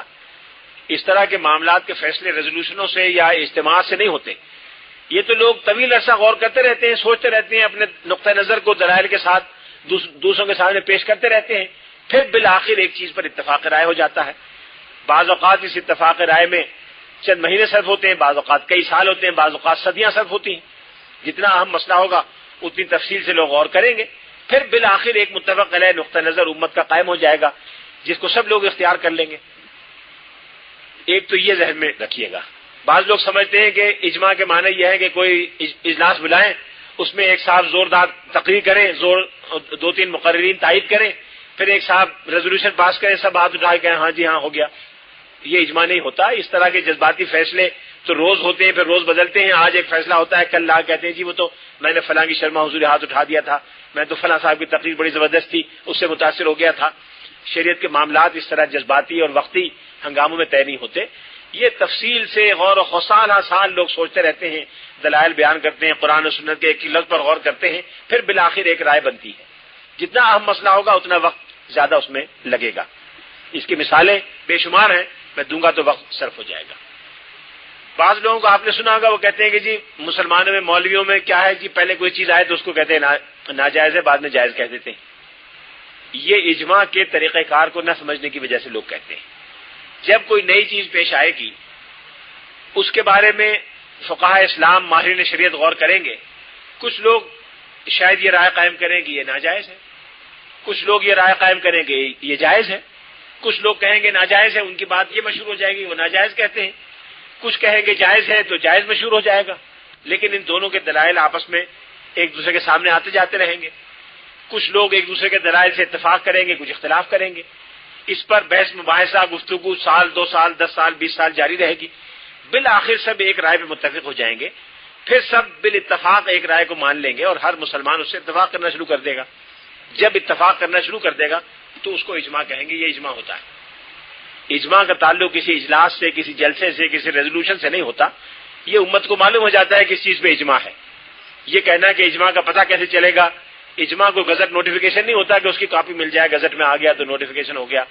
اجماع خود مسلمانوں کو معلوم ہو جاتا ہے کہ ہر مسلمان جانتا ہے کہ ختم نبوت کا منکر کافر۔ قرآن میں کہیں نہیں آیا کہ جو ختم نبوت کا انکار کرے وہ کافر ہے، لیکن ہر مسلمان کو معلوم ہے کہ ختم نبوت کا انکار کرنے والا دار اسلام سے خارج ہے۔ اس لیے کہ اجماع ہے، سب کو معلوم ہے، ہر پڑھا لکھا مسلمان جانتا ہے۔ جس چیز کو قیاس کہتے ہیں یہ اجتہاد کی ایک قسم ہے۔ شریعت کا چوتھا ماخذ تو اجتہاد ہے، جس کی طرف خود رسول اللہ صلی اللہ علیہ وسلم نے اشارہ فرمایا تھا۔ قرآن پاک میں انڈائریکٹ اشارات ہیں اور رسول اللہ صلی اللہ علیہ وسلم نے واضح طور پر اس کی اجازت عطا فرمائی۔ مشہور حدیث معاذ بن جبل آپ نے سنی ہوگی، حدیث معاذ مشہور ہے، جنہوں نے نہیں سنی ان کے لیے بیان کر دیتا ہوں۔ رسول اللہ صلی اللہ علیہ وسلم نے اپنے دنیا سے تشریف لے جانے سے کم و بیش 4-5 مہینے پہلے یا 8 مہینے پہلے حضرت معاذ کو یمن کا قاضی بنا کر بھیجا تھا۔ جب حضرت معاذ کو رسول اللہ صلی اللہ علیہ وسلم رخصت کر رہے تھے یمن کا قاضی بنانے کے لیے، تو رسول اللہ صلی اللہ علیہ وسلم کی آنکھوں میں آنسو تھے۔ حضرت معاذ سے حضور بہت محبت فرماتے تھے۔ اس موقع پر آپ نے حضرت معاذ سے فرمایا کہ انی احبک یا معاذ، اے معاذ میں تم سے محبت کرتا ہوں۔ اور پھر حضور نے فرمایا کہ شاید تم آج کے بعد مجھے نہ دیکھ سکو۔ یہ فرمایا کہ حضور کی آنکھوں میں بھی آنسو آ گئے، حضرت معاذ بھی ظاہر ہے اس میں بہت متاثر ہوئے۔ اس موقع پر حضور نے حضرت معاذ سے فرمایا کہ تم معاملات کا فیصلہ کیسے کیا کرو گے؟ انہوں نے کہا اللہ کی کتاب میں جو لکھا ہے اس کے مطابق فیصلہ کروں گا، اقضی بکتاب اللہ۔ پھر آپ نے فرمایا کہ فَإِن لَّمْ تَجِدْ، اگر اللہ کی کتاب میں نہ ملا تو کیا کرو گے؟ انہوں نے فرمایا فَبِسُنَّتِ رسول اللہ، اللہ کے رسول کی سنت کے مطابق طے کروں گا۔ آپ نے فرمایا فَإِن لَّم تَجِدْ، اگر اس میں بھی نہ ملا تو کیا کرو گے؟ آپ نے فرمایا اجتہد رأیی ولا آلو، میں اجتہاد سے کام لوں گا اور اپنے فہم کے مطابق فیصلہ کروں گا، اس میں کسی کوتاہی سے کام نہیں لوں گا۔ تو رسول اللہ صلی اللہ علیہ وسلم ان کے کندھے پر ایسے ہاتھ رکھا، تھپکی دی اور فرمایا کہ الحمدللہ الذی وفق رسول رسولہ لما یحب و یرضی، کہ اللہ تعالیٰ کی تعریف اور شکر ہے کہ اس نے اللہ کے رسول کے ایلچی کو اس راستے کی ہدایت دی جس میں اللہ اور اس کے رسول کی رضا ہے۔ گویا اجتہاد کو رسول اللہ صلی اللہ علیہ وسلم نے ایک جائز طریقہ احکام کے معلوم کرنے کا قرار دیا اور پسند فرمایا۔ اجتہاد کے بہت سارے طریقے ہیں، لیکن سب سے اہم طریقہ قیاس ہے۔ قیاس چونکہ اجتہاد کا سب سے اہم طریقہ ہے، اجتہاد جتنا ابھی تک ہوا ہے اس کا 90-95% قیاس کے ذریعے ہوا ہے، اس لیے بہت سے فقہا قیاس کا نام استعمال کرتے ہیں، بہت سے اجتہاد کی اصطلاح استعمال کرتے ہیں، لیکن اصل ماخذ اجتہاد ہے جس کی قیاس ایک قسم ہے، اور اجتہاد کی شکلوں میں سے سب سے بڑی شکل جو 90% ایریا کو کور کرتی ہے وہ قیاس ہے۔ قیاس کا مفہوم یہ ہے کہ کسی نامعلوم چیز کو معلوم چیز کے سامنے رکھ کر اس کی روشنی میں اس کا فیصلہ کر دینا۔ لفظی معنی تو یہ ہے، جب آپ کپڑا خرید کے لاتی ہیں سینے کے لیے تو جو کپڑا پہلے سے معلوم ہے شلوار سینی ہے تو اس کو سامنے رکھ کے اس کو ناپ کے اس کے حساب سے کاٹ لیتی ہیں۔ اس ناپنے کو قیاس کہتے ہیں، عربی زبان میں لغت میں اسی کو قیاس کہتے ہیں۔ مقیاس الحرارت کی اصطلاح سنی ہوگی آپ نے، یعنی گرمی ناپنے کا پیمانہ، اس میں بھی گرمی کو ناپ کے دیکھا جاتا ہے تھرمامیٹر۔ تو قیاس کے معنی ناپنے کے یا اندازہ کرنے کے ہیں، لیکن اصطلاح میں کسی نامعلوم چیز کا حکم معلوم چیز سے ناپ کر یا اس سے اندازہ کر کے معلوم کرنا، اس کو قیاس کہتے ہیں۔ شریعت کی اصطلاح میں، فقہا کی اصطلاح میں قیاس سے مراد یہ ہے کہ اصل حکم میں پائی جانے والی علت کو دوسرے حکم پر منطبق کرنا، اس لیے کہ دونوں حکم علت میں مشترک معلوم ہوتے تھے۔ یہ تعریف امام غزالی نے کی ہے اپنی ایک کتاب شفاء العلیل میں۔ ان کے الفاظ ہیں اثبات حکم الاصل فی الفرع لاشتراکہما فی العلہ۔ اصل یعنی جو اصل حکم آپ کو معلوم ہے اس کی جو علت ہے، اس میں جو وجہ بیان ہوئی ہے حکم کی، اس کو نئے آنے والے حکم پر منطبق کر دینا اور اس کا حکم وہاں سمجھنا، اس لیے کہ علت میں دونوں مشترک ہیں، اس کو قیاس کہتے ہیں۔ مثال کے طور پر قرآن پاک میں شراب کی حرمت ہے کہ شراب سے بچو، فاجتنبوہ انما الخمر والمیسر والانصاب والازلام رجس من عمل الشیطان فاجتنبوہ، شراب سے بچو، گویا شراب حرام ہوئی۔ اب شراب کیوں حرام ہے، اس کی علت کیا ہے حکم ہونے کی؟ کسی کی شکایت آئی، مسئلہ اب کسی نے پوچھا کہ جی افیم کھاؤں کہ نہ کھاؤں۔ اب افیم کھانا جائز ہے کہ ناجائز ہے؟ قرآن پاک میں تو کہیں افیم کا ذکر نہیں آیا، حدیث میں بھی نہیں آیا، عرب میں ہوتی نہیں تھی افیم، عرب لوگ ایسی فضول چیز کھاتے ہی نہیں تھے۔ اب فقہا کے سامنے یہ مسئلہ آیا تو انہوں نے دیکھا کہ شراب میں اصل چیز جو علت معلوم ہوتی ہے، وجہ، اس کو انگریزی قانون میں کہتے ہیں ریشو ڈیسیڈینڈی۔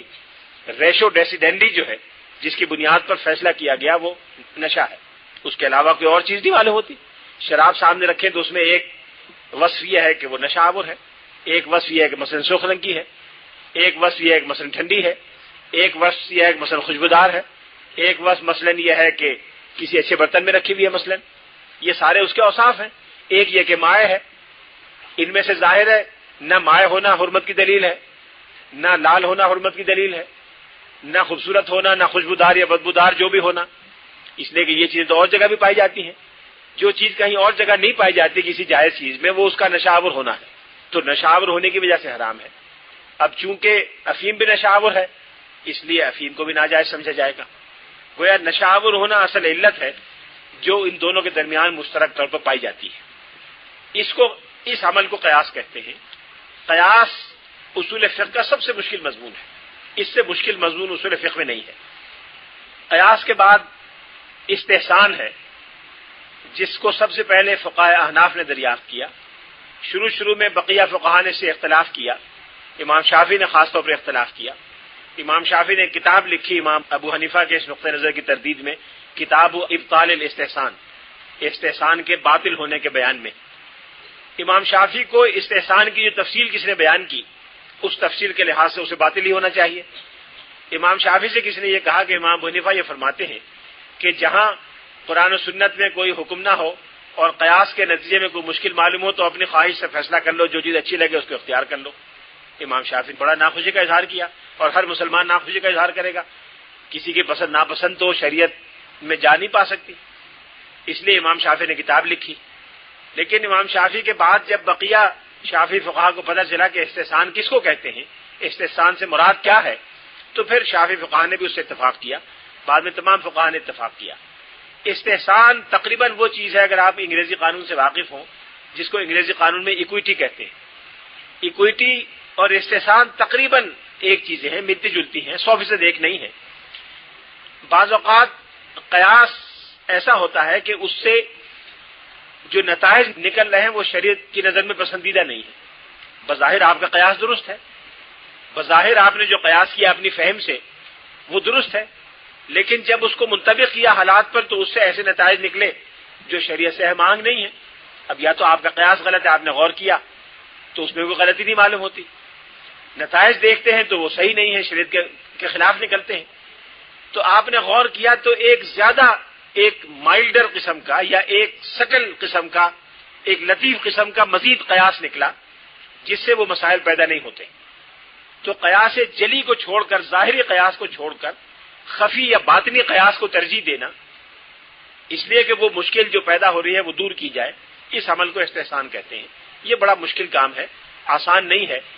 اس کے لیے ضروری ہے کہ استحسان سے کام لینے والا فقیہ شریعت سے بھی واقف ہو، احکام سے بھی واقف ہو، اور مسائل سے بھی واقف ہو، شریعت کی روح سے بھی واقف ہو۔ بعض اوقات خود شریعت نے اس کی گنجائش رکھی ہے اور بعض احکام میں استحسان سے کام لیا ہے۔ مثال کے طور پر ایک مثال عرض کرتا ہوں۔ رسول اللہ صلی اللہ علیہ وسلم نے حکم فرمایا کہ لا تبع ما لیس عندک، جو چیز تمہارے پاس موجود نہیں ہے اس کو مت بیچو۔ اب یہ ایک بنیادی اصول ہے، لیکن اگر آپ کسی سپلائر کو جا کے پیسے دے دیں کہ مجھے 100 کرسیاں الوداع کے لیے بنوانی ہیں، مجھے بنا دو، تو آپ سے پیسے لے لے گا اور 100 کرسیاں 6 مہینے میں یا 1 مہینے میں سپلائی کر دے گا۔ اس کے پاس تو کرسیاں موجود نہیں ہیں۔ تو حدیث کے اس عمل کی روح سے، اس حدیث کی روح سے یہ عمل ناجائز ہونا چاہیے، اس لیے کہ وہ شخص جو سپلائی کر رہا ہے وہ تو اس کے پاس کرسیاں موجود نہیں ہیں، وہ قیمت آپ سے لے رہا ہے، تو لا تبع ما لیس عندک میں آئے گا۔ لیکن فقہا نے دیکھا کہ یہ تو صحابہ کے زمانے سے جاری تھا، سپلائر اس زمانے بھی ہوا کرتے تھے۔ جب فقہا نے غور کیا تو معلوم ہوا کہ یہ بیع سلم ہے جو عام قیاس سے طے نہیں ہوگی، بلکہ اس کو قیاس خفی کی بنیاد پر طے کیا جائے گا۔ اس کو استحسان بالنص کہا جائے گا کہ نص نے استحسان سے کام لیا اور اس کی اجازت دے دی، اس لیے کہ حضور کے زمانے میں یہ طریقہ رائج تھا، ورنہ ظاہری قیاس سے دیکھیں تو یہ حکم ناجائز نکلتا ہے۔ بعض اوقات ایسا ہوتا ہے کہ کسی بڑی مشکل کی وجہ سے قرآن پاک کوئی آسانی پیدا کر دیتا ہے، اس آسانی کو آپ قیاس کی روح سے دیکھیں تو آپ کو پتہ نہیں چلے گا کہ یہ آسانی یہاں استعمال کی جا سکتی ہے۔ جب قیاس پر عمل کریں گے تو مشکل پیش آئے گی، اور قیاس کو چھوڑ دیں گے تو قیاس کو چھوڑیں تو پھر کیا کریں، وہاں استحسان کی ضرورت پڑتی ہے۔ مثال کے طور پر حدیث میں ہے کہ ہر اس جانور کا جھوٹا حرام ہے جو پنجے والا ہو، شکار کر کے کھاتا ہو۔ جو جانور پنجے والا ہو، شکار کر کے کھاتا ہو، اس کا جھوٹا حرام ہے، اس لیے کہ اس کے منہ میں ناپاک جانور کا خون لگا ہوتا ہے۔ جب ناپاک جانور کا خون لگا ہوگا تو کیا پتا کہ اس وقت جب اس نے برتن میں منہ ڈالا تو خون لگا ہوا تھا کہ نہیں تھا، اس کا منہ پاک تھا کہ ناپاک تھا، بکری کا تو منہ پاک ہوتا ہے اس لیے کہ وہ گھاس کھاتی ہے، کوئی ناپاک چیز نہیں کھاتی، منہ ڈال دے گی تو پانی ناپاک نہیں ہوگا۔ بلی ڈال دے گی تو اس کا خطرہ موجود ہے، کتا ڈال دے گا تو خطرہ موجود ہے، اور کوئی جانور بھیڑ یا شیر کوئی ایسا جانور اگر ڈال دے۔ لیکن بلی بہت کثرت سے آتی جاتی ہے، ہر گھر میں پلی ہوتی ہے، نہیں بھی پالی ہوتی تو گھروں میں گھس جاتی ہے، بلی پانی میں منہ ڈال دیتی ہے، برتن میں ڈال دیتی ہے۔ تو اب اگر یہ ہو کہ بلی اگر منہ ڈال دے تو ناجائز ہو تو یہ تو بڑی مشکل پیش آ جائے گی، خاص طور پر ان معاشروں میں جہاں پانی نہیں پایا جاتا، ان بستیوں اور آبادیوں میں۔ تو فقہائے اسلام نے جب غور کیا تو انہیں قرآن مجید کی ایک آیت معلوم ہوئی جس میں ارشاد ہے کہ پردے کا حکم ہے کہ فلاں سے پردہ کرو، فلاں سے پردہ کرو، اور فلاں سے نہ کرو تو کوئی مذائقہ نہیں۔ وہ طوافین اور طوافات کا ذکر ہے اس میں، ہے نا سورہ نور میں، کہ وہ دن رات تمہارے آتے جاتے رہتے ہیں اور ہر وقت کے آنے جانے والے سے بچنا مشکل ہے، اس لیے گنجائش ہے۔ تو صحابہ کرام نے، فقہا نے یہ دیکھا کہ بلی ہر وقت گھروں میں آتی جاتی ہے، ہر وقت بچنا مشکل ہے، اس لیے انہوں نے یہ قید لگا دی کہ اگر یہ یقینی ہو جائے کہ بلی کوئی ایسا جانور کھا کے آئی ہے، کوئی ایسی چیز کھا کے آئی ہے کہ اس کے منہ میں ناپاک خون لگا ہوا ہے اور اس وقت لگا ہوا تھا، یہ تصدیق ہو جائے تو وہ پانی ناپاک قرار پائے گا، ورنہ اس پانی کو جائز سمجھا جائے گا، اس لیے کہ وہ طوافین اور طوافات میں سے ہے۔ یہ استحسان ہے۔ پھر ایک اصول ہے مصالح مرسلہ، یعنی وہ مصلحت یا پبلک ویلفیئر یا پبلک ویل جس کو شریعت نے تسلیم کیا ہو اور شریعت کی روشنی میں وہ ایک جائز مصلحت ہو، شریعت نے اس کو حرام نہ قرار دیا ہو، وہ مصلحت اس کی روح سے بھی احکام وضع کیے جا سکتے ہیں۔ پھر کسی معاشرے کا عرف اور کسٹم، اس کو شریعت تسلیم کرتی ہے، ہر معاشرے میں خاص طریقہ ہوتا ہے، شریعت کسی معاشرے کو نہیں روکتی، کسی میں شلوار قمیص پہننے کا رواج ہے، کسی میں لمبا جبہ پہننے کا رواج ہے، کسی میں کچھ کرنے کا رواج ہے، کسی میں چاول کھانے کا رواج ہے، کسی میں گندم کا رواج ہے، طرح طرح کے رواجات ہوتے ہیں، ہر علاقے میں ایک عرف ہوتا ہے، کاروبار کے طریقے ہوتے ہیں، لین دین کے آداب ہوتے ہیں، میل جول کے طریقے ہوتے ہیں۔ تو کچھ احکام ہیں جو اس طور طریقوں پر مبنی ہوتے ہیں، یہ طور طریقے ہر زمانے کے حساب سے بدلتے رہتے ہیں، تو شریعت کے احکام جن کا تعلق طور طریقوں سے ہو وہ بھی بدل جائیں گے۔ صرف ایک مثال میں عرض کرتا ہوں، قرآن پاک میں ایک جگہ آیا ہے کہ جب نماز پڑھو تو پوری زینت اختیار کرو، خذوا زینتکم عند کل مسجد، ہر نماز کے وقت مکمل لباس اختیار کرو۔ اب فقہا نے بالاتفاق لکھا ہے کہ نماز پڑھتے وقت انسان کو مکمل لباس اختیار کرنا چاہیے جب تک ممکن ہو، تہبند باندھ کے بھی اور بنیان اتار کے نماز ہو جائے گی، اگر میں پڑھوں گا تو ہو جائے گی، لیکن ادب کے خلاف ہے۔ صرف بنیان پہن کے پڑھ لوں گا جب بھی ہو جائے گی، لیکن ادب کے خلاف ہے، مکمل لباس ہونا چاہیے۔ اب مکمل لباس کیا ہے؟ دنیا مغرب میں، اسپین میں، پرتگال میں، اندلس میں، مراکش میں شروع سے یہ رواج رہا ہے کہ بزرگوں کے سامنے سر ڈھک کے نہیں جاتے، سر اتار کے جانا، ننگے سر جانا، یہ ادب کا تقاضا تھا۔ یہ آج بھی مغرب میں ہیٹس آف، جب کسی کے سامنے جاتے ہیں تو ہیٹ آف، ٹوپی اتار لیتے ہیں، یا کسی کو سلام کرنا ہو تو کہتے ہیں ہیٹس آف فار یو، یہ اسی کا ہے۔ تو فقہا نے لکھا ہے کہ مغرب میں یعنی اسپین میں، اندلس میں، پرتگال میں ننگے سر نماز پڑھنا افضل ہے، اور مشرق میں چونکہ بزرگوں کے سامنے ٹوپی اوڑھ کر جانا ادب کا تقاضا سمجھا جاتا تھا، اس لیے وہاں ٹوپی اوڑھ کر یا پگڑی باندھ کر یا سر ڈھک کر مردوں کے لیے یہ افضل ہے۔ یہ فرق ہے یعنی عرف اور عادت یا رواج کے بدل جانے سے۔ فقہا نے لکھا ہے شریعت کا اصول ہے کہ آپس کی رضامندی کے بغیر تجارت نہ ہو۔ قرآن نے کہا ہے الا ان تکون تجارۃ عن تراض منکم۔ فقہا نے کہا ہے کہ تراضی کی دلیل یہ ہے کہ ایجاب اور قبول، آپ سے میں کہوں کہ یہ گلاس مجھے فروخت کر دیں 10 روپے میں، آپ نے کہا میں نے کر دیا، یہ تو ہے۔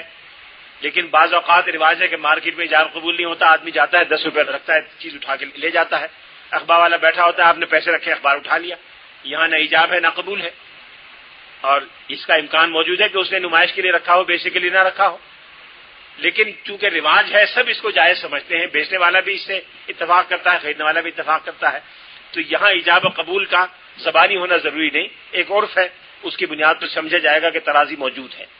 اس طرح کے احکام ہیں جو عرف کے بدلنے سے بدل جاتے ہیں۔ وآخر دعوانا ان الحمدللہ رب العالمین۔